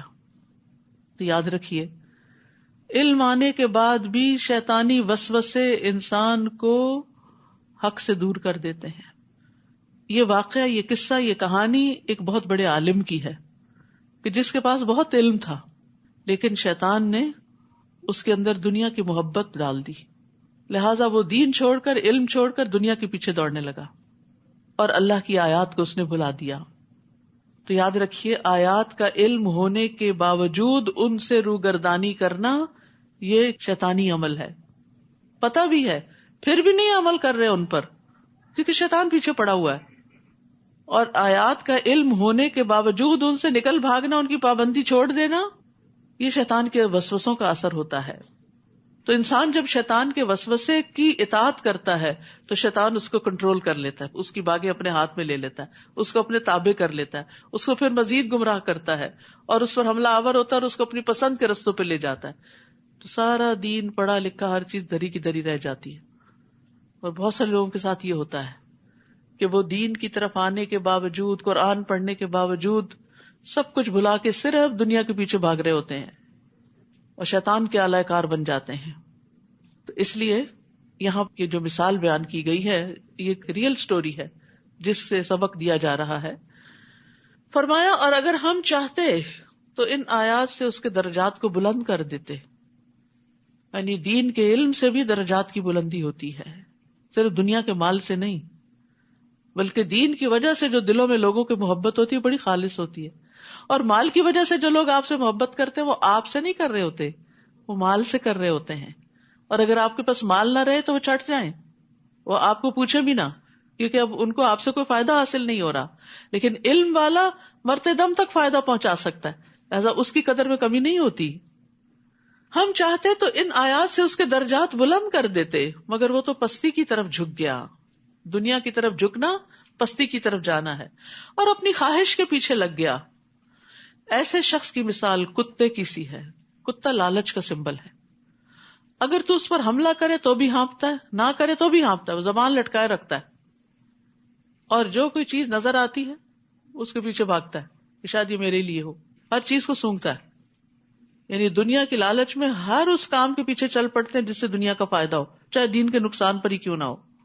یہ ان لوگوں کی مثال ہے جنہوں نے ہماری آیات کو جھٹلا دیا، یعنی جاننے کے باوجود انکار کر دیا. آپ ایسے قصے ان سے بیان کرتے رہیے، شاید کہ یہ لوگ کچھ غور و فکر کریں. قطبی کہتے ہیں کہ ہر وہ چیز جو ہانپتی ہے تھک کر یا پیاس کی وجہ سے، سوائے کتے کے، اگر وہ تھکا ہوا تو بھی ہانپتا ہے، راحت اور سکون کی حالت تو بھی ہانپتا ہے. یعنی کتا ہر حال میں زبان لٹکاتا ہے، چاہے وہ بھوکا ہے یا پیٹ بھرا ہوا ہے اس کا، یعنی اس کی لالچ کہیں ختم ہونے کو نہیں آتی. تو ہر وہ شخص جو اللہ کی آیات کو جھٹلاتا ہے اس کے لیے مثال بیان کی گئی ہے. وہ کہتے ہیں کہ اگر آپ اس کو واز کریں تو بھی گمراہی میں پڑا رہتا ہے، کرنا چھوڑ دیں تو بھی وہ دنیا کے پیچھے ہی بھاگتا رہتا ہے. جیسے کتا ہوتا ہے کہ اگر آپ اس کو نکال باہر کریں اور بھگا دیں تب بھی ہانپے گا، اگر اس کو وہیں بیٹھا رہنے دیں چھوڑ دیں تب بھی ہانپے گا. یعنی وہ مجلس میں ہو، وہ تنہائی میں ہو، اس کی سوچیں، اس کی چاہت، سب کچھ صرف دنیا کے گرد گھوم رہی ہوتی ہے. ایسے لوگوں کی مثال بہت بری ہے جنہوں نے ہماری آیات کو جھٹلایا اور خود اپنے آپ پر ہی ظلم کرتے رہے.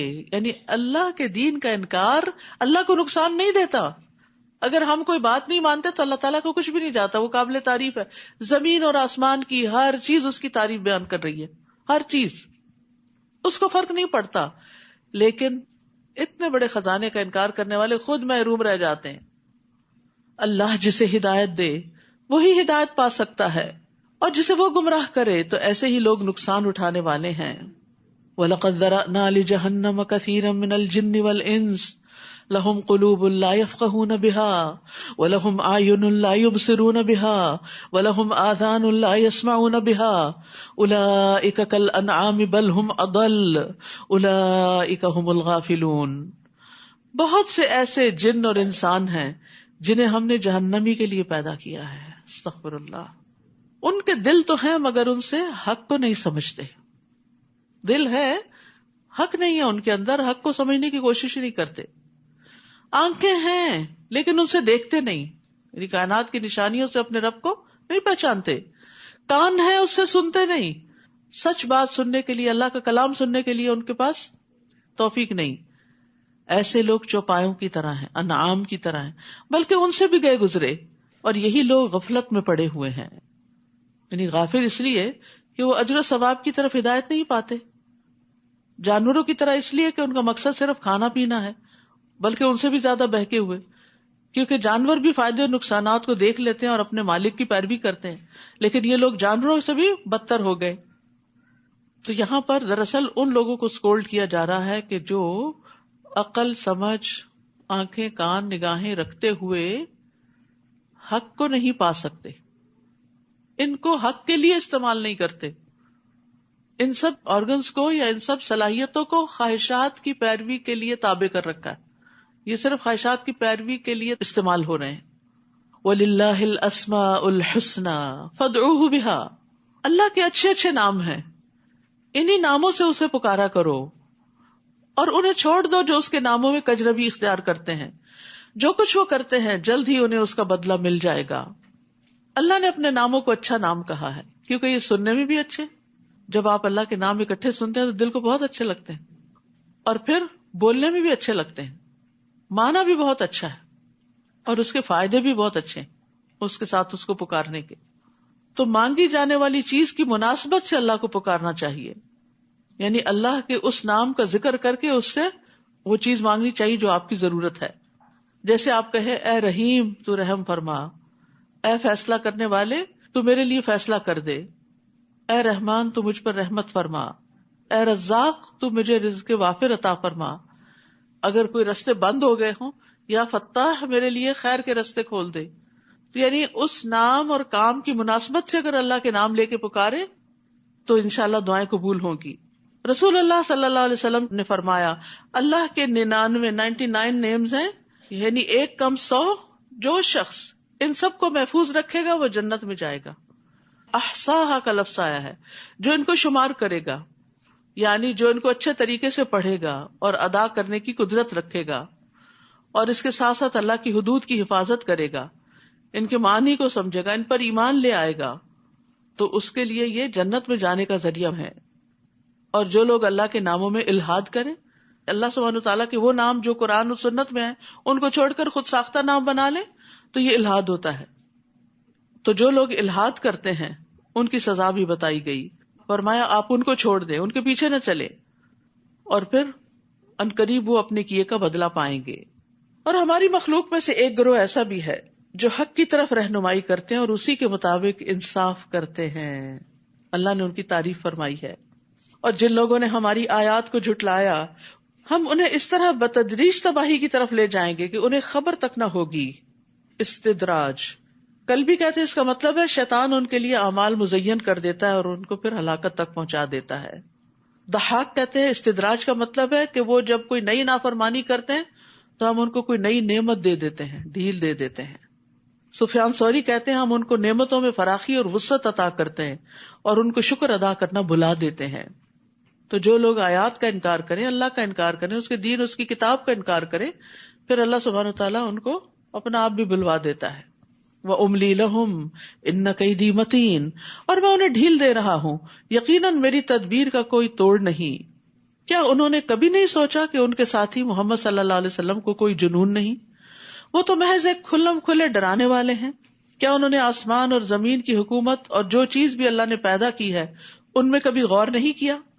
اور کیا یہ بھی نہیں سوچا کہ شاید ان کی زندگی کی مدت قریب آ لگی ہو، ختم ہو رہی ہو؟ تو پیغمبر کی اس تنبیہ کے بعد اور کون سی بات ہوگی جس پر یہ ایمان لائیں گے؟ جسے اللہ گمراہ کر دے اسے کوئی ہدایت دینے والا نہیں، اور وہ انہیں ان کی سرکشی میں چھوڑ رہا ہے کہ سر ٹکراتے پھریں. لوگ آپ سے پوچھتے ہیں کہ قیامت کب قائم ہوگی؟ آپ ان سے کہیے یہ بات تو میرا رب ہی جانتا ہے، وہی اسے اس کے وقت پر ظاہر کرے گا. اور یہ آسمانوں اور زمین کا بڑا بھاری حادثہ ہوگا جو یکدم تم پر آ پڑے گا. یعنی قیامت کا آنا زمین پر سب سے بڑا حادثہ ہے. لوگ آپ سے یوں پوچھتے ہیں جیسے آپ ہر وقت اس کی ٹو میں لگے ہوئے ہوں، یعنی قیامت ہی کے بارے میں سوچتے رہیں. ان سے کہیے اس کا علم تو اللہ ہی کو ہے، مگر اکثر لوگ اس حقیقت کو نہیں جانتے. قُل لَا أَمْلِكُ لِنَفْسِي نَفْعًا وَلَا ضَرًّا إِلَّا مَا شَاءَ اللَّهُ، آپ کہہ دیجئے مجھے تو خود اپنے آپ کو بھی نفع یا نقصان پہنچانے کا اختیار نہیں. یہ کس کو کہا جا رہا ہے؟ نبی صلی اللہ علیہ وسلم کو. نفع نقصان کا اصل مالک کون ہے؟ صرف اللہ. نبی صلی اللہ علیہ وسلم کے پاس بھی اختیار نہیں. آپ سے جو نفع انسانوں کو پہنچا وہ وہی ہے جو اللہ نے ان کو دیا، لیکن الٹیمیٹ نفع نقصان کا مالک صرف اور صرف اللہ تعالیٰ ہے. اور بندوں سے بھی بندوں کو جو نفع پہنچتا ہے نا اس کا بھی اللہ اذن دے تو پہنچتا ہے. اللہ ہی جو کچھ چاہتا ہے وہ ہوتا ہے. اور اگر میں غیب جانتا ہوتا، یہ پیغمبر کہہ رہے ہیں نبی صلی اللہ علیہ وسلم، اگر میں غیب جانتا ہوتا تو بہت سی بھلائیاں حاصل کر لیتا، مجھے کبھی کوئی تکلیف نہ پہنچتی، پہلے سے ہی بندوبست کر لیتا، سد باب کر لیتا. میں تو محض ایک ڈرانے والا اور بشارت دینے والا ہوں ان لوگوں کے لیے جو ایمان لے آئیں. وہی تو ہے جس نے تمہیں ایک جان سے پیدا کیا اور اس سے اس کی بیوی بنائی تاکہ اس کے ہاں سکون حاصل کرے. تو ایک عورت کا جو اہم ترین رول ہے زندگی میں وہ ہے شوہر کے لیے باعث سکون ہونا. یہ اس کی بہت بڑی عبادت ہے تاکہ وہ باہر کے بڑے بڑے کام کر سکے. باہر کی دنیا کے چیلنجز بہت بڑے ہوتے ہیں، اس کے لیے گھر کے اندر سکون چاہیے ہوتا ہے، لیکن ہم اپنے کاموں کو بہت بڑا سمجھتے ہیں. اس کا یہ مطلب نہیں کہ بیوی کو سکون نہیں چاہیے اور اس کو سکون نہیں حاصل کرنا چاہیے، اس کی طلب نہیں ہونی چاہیے. نہیں، یہ تو دو طرفہ ہی ہوتا ہے، لیکن بیوی کا رول اس میں زیادہ ہے. گھر کو پرسکون کرنے میں بیوی کا رول کہیں زیادہ ہے مرد سے. مرد تو مہمان کی طرح سارا دن کے بعد کام کر کے آتا ہے، پھر رات گزار کے پھر صبح کام پہ چل پڑتا ہے. تو اس لیے گھر کی ذمہ داری چونکہ عورت پر ہے اور گھر کا سکون بھی عورت مینٹین کرتی ہے تو اس کی طرف اسے متوجہ کیا گیا. پھر جب کسی مرد نے اپنی بیوی سے صحبت کی تو اسے ہلکا سا حمل ہو گیا، پریگننسی ہو گئی، جس کے ساتھ وہ چلتی پھرتی رہی. پھر جب وہ بوجھل ہو گئی یعنی آخری مہینوں میں، تو دونوں اپنے رب سے دعا کرنے لگے کہ اگر تو ہمیں تندرست بچہ عطا کرے تو یقیناً ہم شکر کرنے والوں میں سے ہوں گے.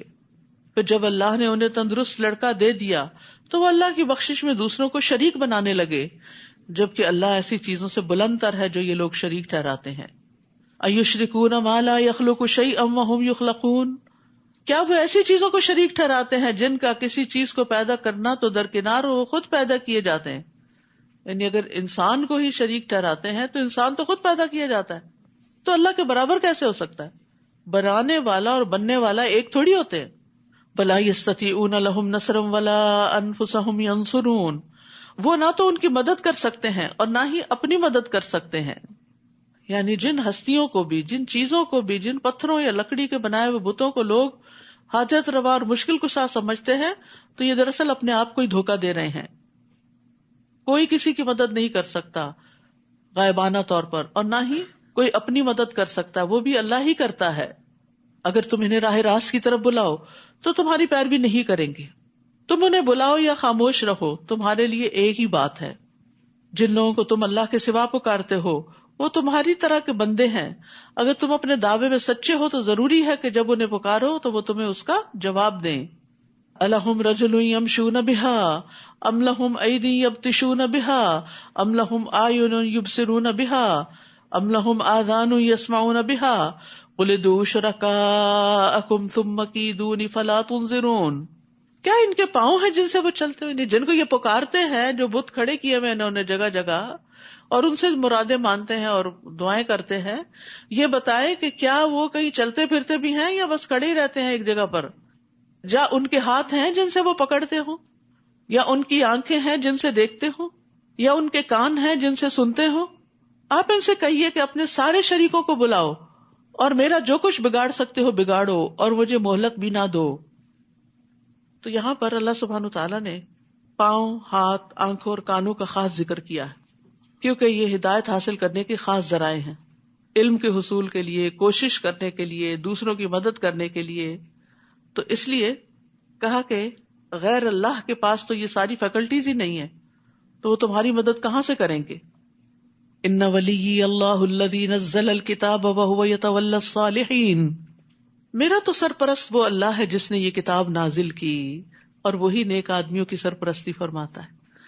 اگر آپ چاہتے ہیں کہ اللہ آپ کا سرپرست ہو جائے، آپ کے سارے کاموں کو سنوار دے، تو اللہ سے دوستی کریں، اللہ کے قریب کرنے والے اعمال اختیار کریں. اور یہاں وعدہ کیا جا رہا ہے وَهُوَ يَتَوَلَّى الصَّالِحِينَ. اور جنہیں تم اللہ کے سوا پکارتے ہو وہ تمہاری کیا مدد کریں گے؟ وہ تو اپنی مدد بھی نہیں کر سکتے. تو یہ اللہ کی دی ہوئی رہنمائی ہے نا کہ کہاں سے مدد ملے گی اور کہاں سے نہیں ملے گی. وَإِن تَدْعُوهُمْ إِلَى الْهُدَى لَا يَسْمَعُوا. بلکہ اگر تم انہیں ہدایت کی طرف بلاؤ تو وہ تمہاری بات سن بھی نہیں سکتے. تمہیں ایسا نظر آتا کہ وہ تمہاری طرف دیکھ رہے ہیں، حالانکہ فی الواقع کچھ بھی نہیں دیکھتے. خذ العفو وأمر بالعرف وأعرض عن الجاہلین. اے نبی صلی اللہ علیہ وسلم، درگزر کرنے کا رویہ اختیار کیجیے، معروف کاموں کا حکم دیجیے اور جاہلوں سے کنارہ کشی اختیار کیجیے. تو ہمارے دین نے ہمیں کیا سکھایا کہ ہم جاہلوں سے اعراض برتا کریں. اب یہاں اس کا تعلق خذ العفو وأمر بالعرف سے کیوں ہے؟ کیونکہ جب انسان نیکی کا کام کرنے جاتا ہے، کسی کو برائی سے روکتا ہے، کوئی نیکی تعلیم دیتا ہے، تو پھر کیا ہوتا ہے؟ لوگ اس سے الجھ پڑتے ہیں، کیونکہ وہ سمجھتے نہیں ہوتا کہ آپ کا کاز کیا، آپ کیا چاہتے ہیں. اور آپ میں سے بہت سے لوگوں کو اس کا اتفاق ہوا ہوگا کہ گھر پہ بات کی کوئی اچھی، یا کسی گیدرنگ میں کی، یا خاص طور پر کسی موقع پہ کی، تو کوئی نہ کوئی پیچھے پڑ گیا. اپنے گھر کو دیکھو، اپنے آپ کو دیکھو، ابھی ہم کہاں اس قابل ہوئے، وغیرہ وغیرہ. تو یہاں پر پہلے فرما دیا خذ العفو، جو بھی کوئی کہے گا اس کو معاف کرتے جانا، پیچھے نہیں پڑنا اس کے، اور نیکی کا کام بتاتے رہیں. وأمر بالعرف. اور تیسری چیز وأعرض عن الجاہلین، جاہلوں سے اعراض برتے. وہ یہ نا جب عمر رضی اللہ عنہ کے پاس گئے تو کہنے لگے اے خطاب کے بیٹے، بس اللہ کی قسم نہ تو تم انصاف کرتے ہو، نہ ہمارے ساتھ کچھ سخاوت سے پیش آتے ہو، ہمیں کچھ دیتے بھی نہیں. تو عمر رضی اللہ عنہ یہ سن کر غصے ہوئے اور قریب تھا کہ اسے مارے. اس وقت حر نے ان سے کہا اے امیر المومنین، اللہ تعالیٰ نے اپنے نبی سے فرمایا ہے خذ العفو وأمر بالعرف وأعرض عن الجاہلین. بے شک یہ بھی جاہلوں میں سے ہے. اللہ کی قسم جب حر نے قرآن مجید کی تلاوت کی تو عمر رضی اللہ عنہ وہیں رک گئے اور آپ اللہ کی کتاب کے سامنے گردن جھکا دینے والے تھے. اللہ کا حکم آ گیا، بس اس سے آگے مجھے نہیں بڑھنا. وَإِمَّا يَنزَغَنَّكَ مِنَ الشَّيْطَانِ نَزْغٌ فَاسْتَعِذْ بِاللَّهِ إِنَّهُ سَمِيعٌ عَلِيمٌ. اور اگر کبھی شیطان آپ کو اکسائے تو اللہ سے پناہ مانگیے، وہ سب کچھ سننے اور جاننے والا ہے. یعنی حق کے بارے میں اگر کوئی وسوسہ پیدا ہو جائے دل میں، میرے خیال ہے سب کو ہی کوئی نہ کوئی ایسا ایکسپیرینس ہوا ہوگا کہ اللہ تعالیٰ کے بارے میں، دین کے کسی حکم کے بارے میں، نبی صلی اللہ علیہ وسلم کے بارے میں شیطان نے کوئی نہ کوئی نیگیٹیوٹی ڈالی. تو اس وجہ سے پھر کیا کرو اس کا مقابلہ کرنے کے لیے؟ شک میں نہ رہو، نافرمانی نہ کرو، غصے میں نہ رہو، اریٹیٹڈ مت ہو. جب یہ چیزیں ظاہر ہوں تو شیطان کے شر سے پناہ مانگو، شیطان کے شر سے پناہ مانگو، شیطانی نزغ سے، کہ یا اللہ یہ میرا خیال نہیں، میں نہیں ایسے سوچتا، تجھے پتا ہے کہ یہ اچانک ہی میرے دل میں یہ بات ڈال دی گئی ہے، میں تیری طرف رجوع کرتا ہوں. تو یاد رکھیے کہ ایاک نستعین میں وسوسوں سے بچنے کی دعائیں بھی موجود ہیں، اور پڑھیے، بہت فائدہ دیتی ہیں. کچھ لوگ اپنے آپ سے تنگ آ جاتے ہیں وسوسوں کی وجہ سے کہ ہم کریں تو کریں کیا. بہترین علاج ہے وہ وسوسوں کا، قرآنی آیات ہیں اس میں، مختصر سا ہے. ان الذین اتقوا اذا مسهم طائف من الشیطان تذکروا فاذا هم مبصرون. بلا شبہ جو لوگ اللہ سے ڈرتے ہیں، تقوی اختیار کرتے ہیں، جب کوئی شیطانی وسوسہ چھو بھی جاتا ہے تو چونک پڑتے ہیں اور فوراً صحیح صورتحال دیکھنے لگتے ہیں. یعنی ایمان والے وسوسے کو بھانپ جاتے ہیں، غور و فکر کرتے ہوئے اپنی غلطیوں کے مواقع کو دیکھ لیتے ہیں، لغزش کھا جائے تو فوراً توبہ کرتے ہیں، ہر شر سے بچنے کا ذریعہ اختیار کرتے ہیں، یعنی ذکر زیادہ کرتے ہیں. تو ذکر جو ہے یہ شیطانی حملوں سے بچاؤ کا مضبوط قلعہ ہے. یحییٰ علیہ السلام نے بیت المقدس میں بنی اسرائیل کو جمع کیا. جب مسجد بھر گئی تو وہ ایک ٹیلے پہ بیٹھ گئے، پھر اللہ کی حمد و ثنا کی اور فرمایا، میں تمہیں کثرت کے ساتھ اللہ عز و جل کا ذکر کرنے کا حکم دیتا ہوں، کیونکہ اس کی مثال اس شخص کی سی ہے جس کا بہت تیزی سے دشمن پیچھا کر رہا ہو اور وہ ایک مضبوط قلعے میں گھس کر پناہ مانگے. اس طرح بندہ بھی جب تک اللہ کے ذکر میں مصروف رہتا ہے تو شیطان کے حملوں سے محفوظ قلعے میں بند ہوتا ہے.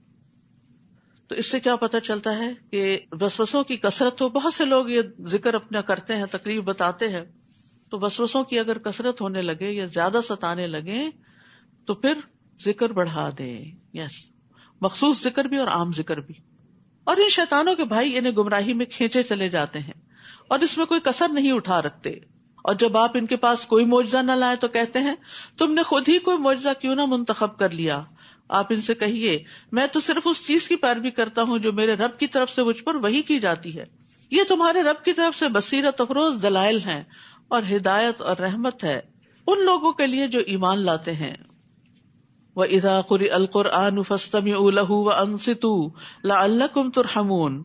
اور جب قرآن پڑھا جائے تو اسے غور سے سنو اور خاموش رہو، شاید کہ تم پر رحم کیا جائے. تو جو لوگ چاہتے ہیں کہ اللہ کی رحمت آئے ہم پر، وہ پوری توجہ سے قرآن مجید سنا کریں. اور یہاں پر دو باتیں فرمائی گئی، فَاسْتَمِعُوا وَأَنصِتُوا.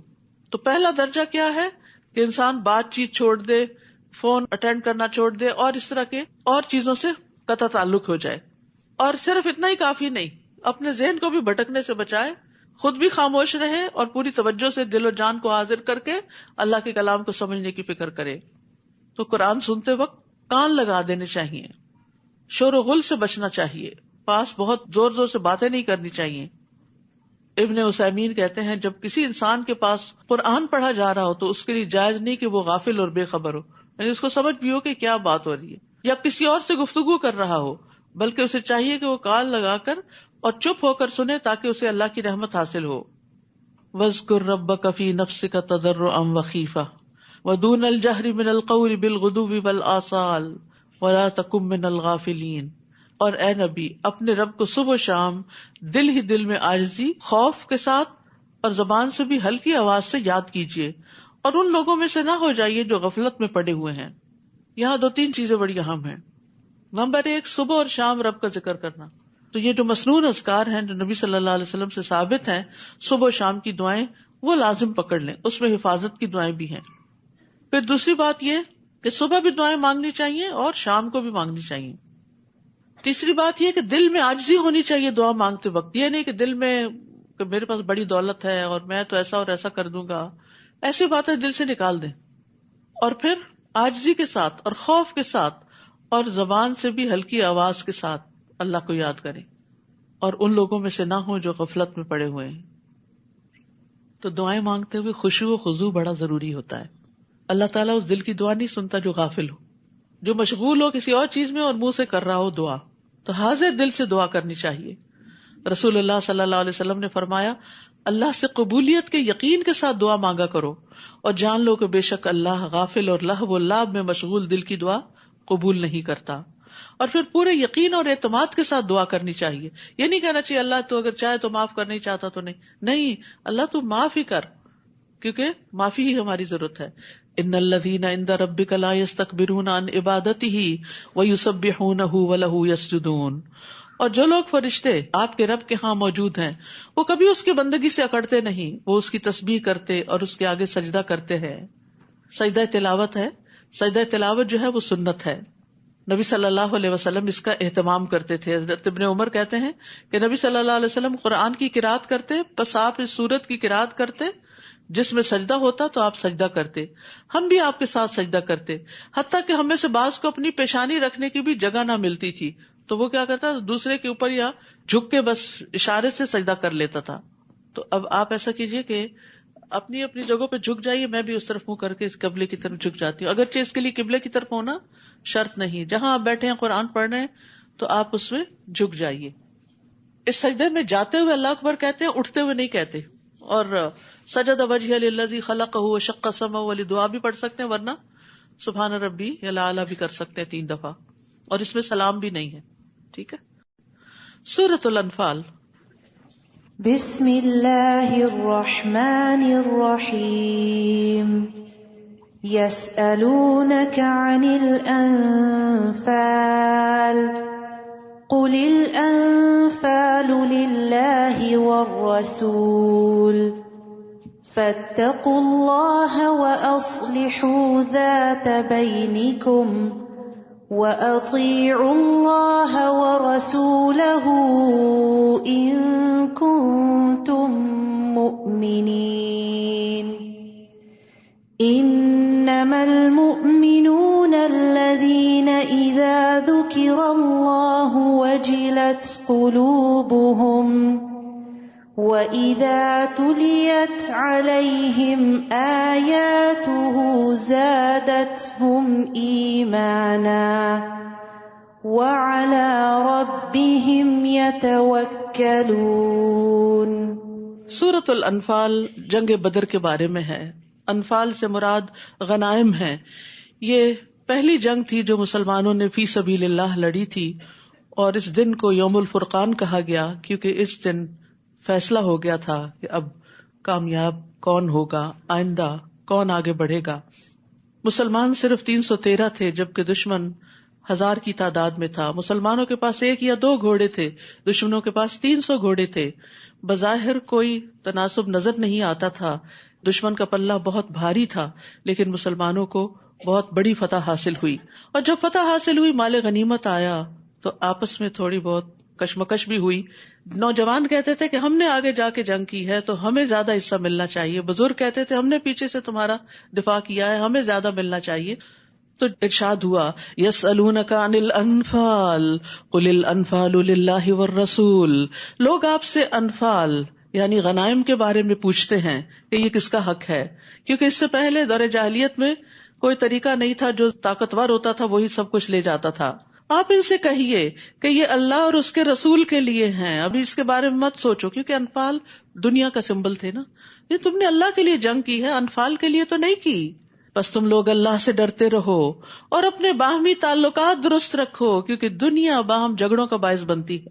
یعنی بجائے اس کے کہ آپس میں کھینچاتانی کرو، انفال کو، غنائم کو ایک طرف رکھو اور اپنے تعلقات اچھے کرو، کیونکہ یہ باہم جڑنا مضبوطی کی علامت ہے. اور تم مضبوط ہوگے، طاقتور ہوگے تو آئندہ دشمن کا مقابلہ کر سکو گے. اور اللہ اور اس کے رسول کی اطاعت کرو اگر تم مومن ہو. نبی صلی اللہ علیہ وسلم نے فرمایا ابن آدم نے کوئی ایسا عمل نہیں کیا جو نماز، آپس میں صلح کروانے اور اچھی اخلاق سے بہتر ہو. اللہ کی عبادت اور بندوں کے ساتھ اچھے تعلقات اور اچھا اخلاق اعلی درجات والے لوگوں کا کام ہے یہ. انما المؤمنون الذین اذا ذکر اللہ وجلت قلوبہم. سچے مومن تو وہ ہیں کہ جب ان کے سامنے اللہ کا ذکر کیا جائے تو ان کے دل کانپ اٹھتے ہیں، دل ہل جاتے ہیں، وہ ویسے ہی نہیں رہ جاتے. اور جب اللہ کی آیات انہیں سنائی جاتے ہیں تو ان کا ایمان بڑھ جاتا ہے اور وہ اپنے رب پر بھروسہ کرتے ہیں. ہم سب بھی اپنا جائزہ لیں کہ کیا ہمارے بھی دل کانپتے ہیں، اور کیا ہمارا بھی ایمان بڑھتا ہے، اور کیا ہمارے توکل میں اضافہ ہوتا ہے. الذین یقیمون الصلاۃ ومما رزقناہم ینفقون. جو نماز قائم کرتے ہیں اور جو کچھ مال و دولت ہم نے انہیں دے رکھا ہے اس میں سے خرچ کرتے ہیں، یہ ہوتے ہیں سچے مومن. اولئک ھم المؤمنون حقا لہم درجات عند ربہم ومغفرۃ ورزق کریم. یہی سچے مومن ہیں، ان کے لیے ان کے رب کے ہاں درجات ہیں. جتنا زیادہ ایمان ہوگا، جتنا زیادہ بہتر اخلاق ہوگا، اتنا ہی درجہ بلند ہوگا. بخشش ہے اور عزت کی روزی ہے. جیسے کہ آپ کا رب آپ کو آپ کے گھر سے یعنی جنگ بدر کے موقع پر حق کام کے لیے نکال لایا تھا، مسلمانوں کو بھی ایسا ہی نکلنا چاہیے تھا. حالانکہ مومنوں کا ایک گروہ اس بات کو پسند نہیں کرتا تھا، یعنی ان پہ یہ جنگ بڑی بھاری تھی. وہ آپ سے حق کے بارے میں جھگڑا کرتے تھے حالانکہ حق ظاہر ہو چکا تھا. ان کا حال یہ تھا جیسے وہ موت کی طرف ہانکے جا رہے ہوں اور وہ موت کو آنکھوں سے دیکھ رہے ہوں. اور جب اللہ نے تم سے وعدہ کیا کہ دونوں گروہوں میں سے ایک تمہارا ہوگا، دوسرا گروہ کون سا تھا؟ جو ابو سفیان کی قیادت میں مال تجارت لے کر آ رہا تھا اور اسے مدینہ کے قریب سے گزرنا تھا، تو مسلمان چاہتے تو اس کو لوٹ لیتے. اور دوسری طرف سے دوسرا گروہ جو مکہ سے آ رہا تھا لڑنے کے لیے، تم چاہتے تھے کہ غیر مسلح گروہ یعنی جس کے پاس مال و دولت ہے وہ تمہارے ہاتھ لگ جائے. Easy way. جبکہ اللہ یہ چاہتا تھا کہ اپنے ارشادات سے حق کو حق کر دکھائے اور کافروں کی جڑ کاٹ دے. یعنی تمہیں دنیا کا سامان مطلوب تھا اور اللہ کو حق کی بلندی مطلوب تھی، تاکہ اللہ حق کو حق کر دکھائے اور باطل کو مٹا دے، خواہ یہ بات مجرموں کو ناگوار ہو. اور جب تم اپنے رب سے فریادیں کر رہے تھے، اور خاص طور پر نبی صلی اللہ علیہ وسلم رات بھر دعائیں کرتے رہے، خوب آہوزاری کی، حالانکہ آپ اللہ کے رسول تھے، آپ سے اللہ کی مدد کا وعدہ تھا، اس کے باوجود آپ کی عاجزی دیکھیے اور دعاؤں کی کثرت دیکھیے. تو اللہ نے تمہیں جواب میں فرمایا، میں پے در پے 1000 فرشتے تمہاری مدد کو بھیج رہا ہوں. اللہ کی مدد کب آتی ہے؟ جب انسان اللہ کی طرف رغبت کرتا ہے، عاجزی کرتا ہے، گڑ گڑاتا ہے، مدد مانگتا ہے. یہ بات اللہ نے تمہیں صرف اس لیے بتا دی کہ تم خوش ہو جاؤ کہ تم تنہا نہیں، صرف 313 نہیں، 1000 فرشتے بھی آ رہے ہیں، اور تمہارے دل مطمئن ہو جائیں. ورنہ مدد تو جب بھی ہو اللہ ہی کی طرف سے ہوتی ہے. یہ قانون بتا دیا گیا، وَمَن نَّصْرُ إِلَّا مِنْ عِندِ اللَّهِ، مدد ہمیشہ اللہ ہی کی طرف سے آتی ہے. یقیناً اللہ بڑا زبردست اور حکمت والا ہے. اور وہ وقت یاد کرو جب اللہ نے اپنی طرف سے تمہارا خوف دور کرنے کے لیے تم پر غنودگی طاری کر دی اور آسمان سے تم پر بارش برسا دی تاکہ تمہیں پاک کر دے، اور شیطان کی ڈالی ہوئی نجاست تم سے دور کر دے، یعنی اس کے وسوسے اور خوف دلانا، اور تمہارے دلوں کو مضبوط کر دے اور تمہارے قدم جما دے. جب آپ کا رب فرشتوں کو حکم دے رہا تھا کہ میں تمہارے ساتھ ہوں، لہٰذا مسلمانوں کے قدم جمائے رکھو، ان کو حوصلہ بڑھائے رکھو. میں بھی کافروں کے دل میں روب ڈال دوں گا، بس تم ان کی گردنوں اور جوڑ پر ضربیں لگاؤ. گردنوں کے اوپر 2 ہیں، یعنی ایک تو سر اوپر ہے گردن کے، یعنی سر پھوڑو، اور دوسرا گردن کاٹ دو، اور ہر جوڑ پر ضربیں لگاؤ.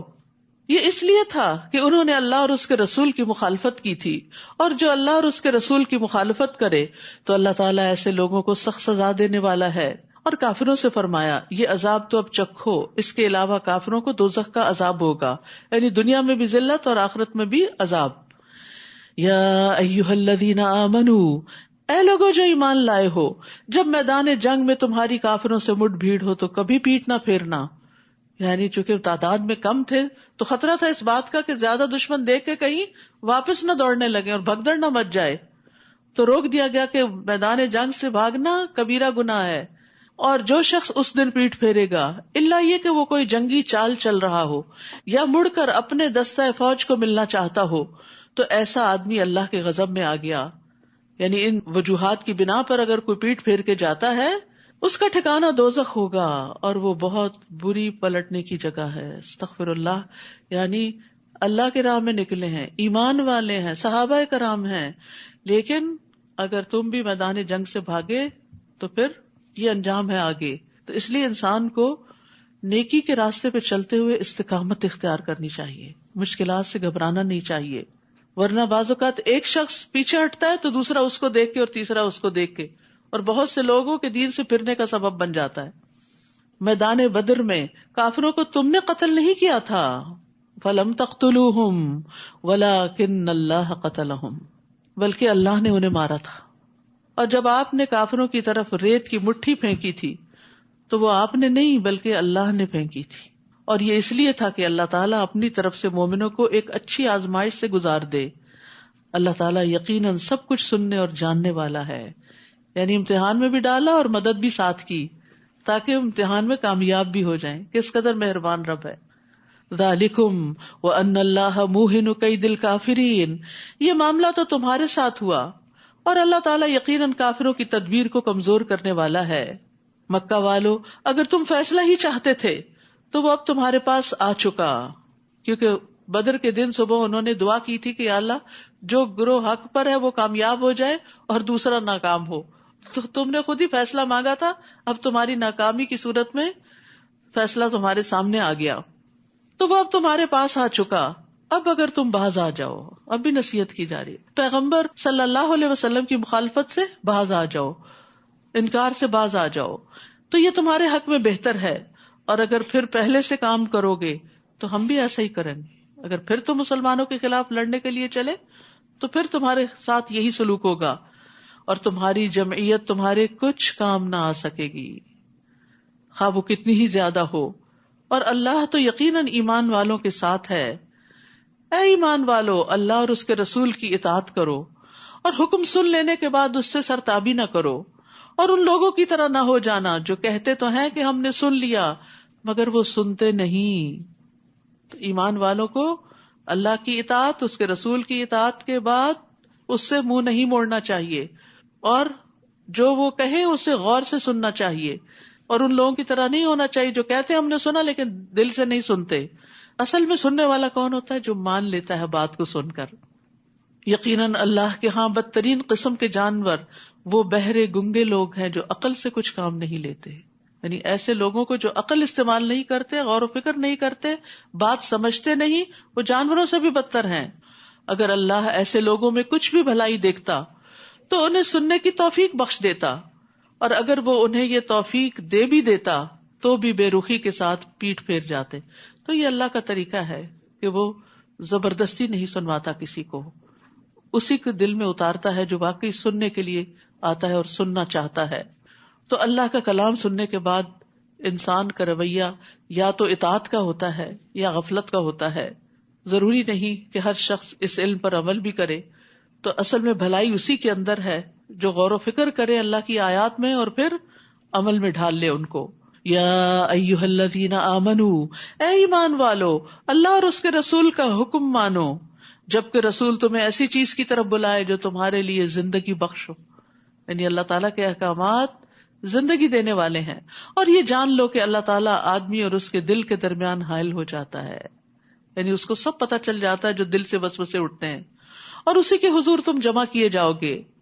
واتقوا فتنة لا تصيبن الذين ظلموا منكم خاصة، اور اس مصیبت سے بچ جاؤ جو صرف انہی لوگوں کے لیے مخصوص نہ ہوگی جنہوں نے تم میں سے ظلم کیا ہوگا، اور جان لو کہ اللہ تعالیٰ سخت سزا دینے والا ہے. یعنی منکر کو روکنا چاہیے، ورنہ فتنہ سبھی کو اپنی لپیٹ میں لے لیتا ہے، صرف ظلم کرنے والوں کو ہی نہیں بلکہ جو نہ روکے ان کو بھی.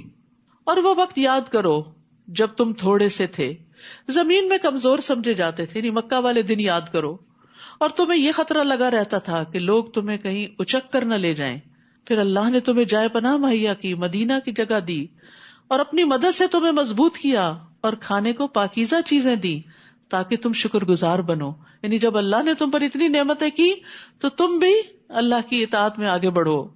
اے ایمان والو، دیدہ و دانستہ جان بوجھ کر اللہ اور رسول سے خیانت نہ کرو، اور نہ ہی تم آپس کی امانتوں میں خیانت کرو، کیونکہ لا دین لمن لا امانت لہ، اس کا کوئی دین ہی نہیں جس کے اندر امانت کا پاس نہیں. وَاعْلَمُوا أَنَّمَا أَمْوَالُكُمْ وَأَوْلَادُكُمْ فِتْنَةٌ وَأَنَّ اللَّهَ عِندَهُ أَجْرٌ عَظِيمٌ، اور جان لو کہ تمہارے مال اور تمہاری اولاد تمہارے لیے آزمائش ہیں، کیونکہ ان کی محبت میں گرفتار ہو کر انسان اللہ کی اطاعت سے غفلت اختیار کرتا ہے اور اللہ کے راستے میں نکلنے سے کتراتا ہے، اور اللہ کے ہاں اجر دینے کو بہت کچھ ہے. مال اور اولاد نعمت بھی ہیں لیکن فتنہ بھی ہیں. کب نعمت ہے؟ جب انسان انہیں اللہ کی اطاعت میں لگاتا ہے، اور فتنہ کب ہے؟ جب یہ اللہ کا شکر ادا کرنا بھلا دیتے ہیں یا اپنے میں ہی مشغول کر لیتے ہیں. یا ایھا الذین آمنو، اے ایمان والو، اگر تم اللہ سے ڈرتے رہے تو اللہ تمہیں قوت تمیز عطا کرے گا، فرقان پیدا کر دے گا تمہارے اندر. یعنی تقوی سے انسان کے اندر سمجھ بوجھ پیدا ہو جاتی ہے کہ صحیح اور غلط کیا ہے. تم سے تمہاری برائیاں دور کر دے گا اور تمہیں بخش دے گا، اور اللہ بڑا ہی فضل کرنے والا ہے. یعنی تقوی سے پھر انسان کے اندر اللہ کا قرب بھی پیدا ہو جاتا ہے، اور جتنا جتنا انسان اللہ کے زیادہ قریب ہوتا ہے اتنا اتنا اس کے اندر فرقان زیادہ ہوتا جاتا ہے. یعنی ایک وقت ہوتا ہے جب انسان کو اپنی کچھ چیزیں غلطی نہیں لگتی، پھر ایک وقت آتا ہے اللہ کے کلام کو پڑھ سن کے جب دل میں اللہ کا خوف پیدا ہوتا ہے تو انسان اپنی چھوٹی چھوٹی کوتاہیوں کو خود دیکھنے لگتا ہے، اس کی آنکھیں کھل جاتی ہیں کہ میرے اندر تو یہ بھی غلطی ہے اور میرے اندر تو یہ بھی کوتاہی ہے. اور پھر انسان ان غلطیوں اور کوتاہیوں کو اپنے اندر سے نکالنے لگتا ہے، اور جو جو گناہ دور ہوتے ہیں اللہ کا قرب بڑھتا چلا جاتا ہے. اور اے نبی وہ وقت یاد کیجئے جب کافر آپ کے متعلق خفیہ تدبیریں سوچ رہے تھے. مکہ میں آخری دنوں میں آپ کو ختم ہی کر دینا چاہتے تھے کہ وہ آپ کو قید کر دیں یا مار ڈالیں یا جلا وطن کر دیں. وہ بھی تدبیریں کر رہے تھے اور اللہ بھی تدبیر کر رہا تھا، اور اللہ ہی سب سے اچھی تدبیر کرنے والا ہے. اور جب ان کافروں پر ہماری آیات پڑھی جاتی تھی تو کہتے تھے ہم نے یہ کلام سن لیا، اگر ہم چاہیں تو ہم بھی ایسا کلام بنا سکتے ہیں. یہ تو وہی پرانی داستانیں ہیں جو پہلے لوگ سناتے چلے آ رہے ہیں. اور وہ وقت بھی یاد کرو جب ان کافروں نے کہا تھا اے اللہ اگر یہی دین حق ہے جو تیری طرف سے ہے تو ہم پر آسمان سے پتھروں کی بارش برسا دے یا ہمیں کسی دردناک عذاب سے دوچار کر دے. یعنی کیسے سنگ دل لوگ ہوتے ہیں جو اپنے خلاف خود ہی بد دعائیں کرتے ہیں. حالانکہ یہ مناسب نہ تھا کہ اللہ انہیں عذاب دے اور آپ ان میں موجود ہوں، اور نہ ہی یہ مناسب تھا کہ اللہ ایسے لوگوں کو عذاب دے جو استغفار کرتے ہوں. تو یاد رکھیے استغفار عذاب سے بچانے کا سبب ہے. بعض سلف صالحین کہتے ہیں کہ ہمارے لیے عذاب سے 2 پناہیں ہیں. عذاب سے بچنے کی 2 چیزیں ہیں. نمبر 1 نبی صلی اللہ علیہ وسلم کا دنیا میں موجود ہونا جب آپ تھے. نمبر 2 استغفار کرنا. جب نبی صلی اللہ علیہ وسلم وفات پا گئے تو ایک حفاظت ختم ہو گئی، اب صرف دوسری باقی ہے، اور وہ کیا ہے؟ استغفار. انسان استغفار کی کثرت کرتا رہے تو مصیبتوں سے بچا رہتا ہے، اور آ جائیں تو امن مل جاتا ہے، ٹل جاتی ہیں. نبی صلی اللہ علیہ وسلم نے فرمایا انسان جب تک اللہ عز و جل سے استغفار کرتا ہے اس وقت تک اللہ عز و جل کے عذاب سے محفوظ رہتا ہے، انشاءاللہ دنیا میں بھی اور قبر میں بھی اور حشر میں بھی. اور استغفار کی وجہ سے پھر گناہ لکھے بھی نہیں جاتے. اور اللہ ان لوگوں کو عذاب کیوں نہ دے جو دوسروں کو مسجد حرام سے روکتے ہیں حالانکہ وہ اس کے متولی نہیں. اس کے متولی تو صرف وہی ہو سکتے ہیں جو پرہیزگار ہوں، لیکن ان میں سے اکثر لوگ یہ حقیقت نہیں جانتے. بیت اللہ میں ان لوگوں کی نماز بس یہی ہوتی تھی کہ وہ سیٹیاں بجاتے اور تالیاں پیٹتے، ایک انٹرٹینمنٹ بنا لی تھی انہوں نے عبادت بھی. تو لو اب عذاب کا مزہ چکھو. یعنی یہ تمہارے اپنے بدعمالیوں کی وجہ سے یہ سب کچھ تم پر مسلط ہوا ہے، یہ اس کا بدلہ ہے جو تم حق کا انکار کر دیا کرتے تھے. ان الذین کفروا ينفقون اموالهم ليصدوا عن سبیل اللہ. یہ کافر اپنے مال اس لیے خرچ کرتے ہیں کہ لوگوں کو اللہ کی راہ سے روک دیں، اور ابھی یہ لوگ اور بھی خرچ کریں گے، پھر یہی بات ان کے لیے حسرت کا باعث بن جائے گی، پھر وہ مغلوب ہوں گے، پھر یہ کافر جہنم کی طرف گھیر لائے جائیں گے تاکہ اللہ پاک کو ناپاک سے الگ کر دے، پھر ناپاک کو ایک دوسرے کے اوپر رکھ کر ان سب کا ڈھیر لگا دے، پھر اس ڈھیر کو جہنم میں پھینک دے. یہی لوگ ہی دراصل نقصان اٹھانے والے ہیں. اے نبی صلی اللہ علیہ وسلم ان کافروں سے کہیے اگر اب بھی وہ باز آ جائیں تو ان کے پچھلے گناہ معاف کر دیے جائیں گے. سبحان اللہ. ساری مخالفتیں اور نبی صلی اللہ علیہ وسلم اور صحابہ کو دی جانے والی اذیتیں اور پھر جنگ مسلط کرنا یہ سب معاف ہو جائے گا اگر تم اب بھی ایمان لے آؤ. اور اگر پہلے سے کام ہی کرتے رہے تو گزشتہ قوموں میں جو سنت الہی جاری رہی وہی ان کا حال بھی ہوگا. وَقَاتِلُوهُمْ حَتَّى لَا تَكُونَ فِتْنَةٌ. اور ایسے لوگوں سے جنگ کرو تاکہ فتنہ باقی نہ رہے. یعنی نبی صلی اللہ علیہ وسلم جو کفار قریش کے خلاف جنگ کر رہے تھے تو اس کا اصل مقصد کیا تھا کہ فتنہ ختم ہو جائے اور دین پورے کا پورا اللہ کے لیے ہو جائے. اور اگر یہ باز آ جائیں تو جو کچھ یہ کریں گے اللہ اسے خوب دیکھ رہا ہے. وَإِن تَوَلَّوْا فَاعْلَمُوا أَنَّ اللَّهَ مَوْلَاكُمْ نِعْمَ الْمَوْلَىٰ وَنِعْمَ النَّصِيرُ. اور اگر وہ نہ مانے تو جان لو کہ اللہ تمہارا سرپرست ہے، جو بہت اچھا سرپرست ہے، بہت اچھا مددگار ہے. یعنی انہیں دعوت دی جا رہی ہے کہ باز آ جاؤ، اور اگر باز نہیں آئے تو پھر مومنوں کا مولا تو اللہ ہے، مگر تمہاری شامت آ جائے گی. تو اللہ سبحانہ وتعالی ہمیں ہمیشہ اپنے عذاب سے محفوظ رکھے اور ہمارا مولا رہے. ربنا تقبل منا انک انت السمیع العلیم وتب علینا انک انت التواب الرحیم.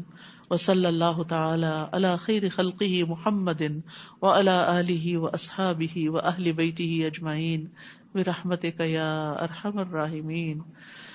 السلام علیکم ورحمۃ اللہ وبرکاتہ.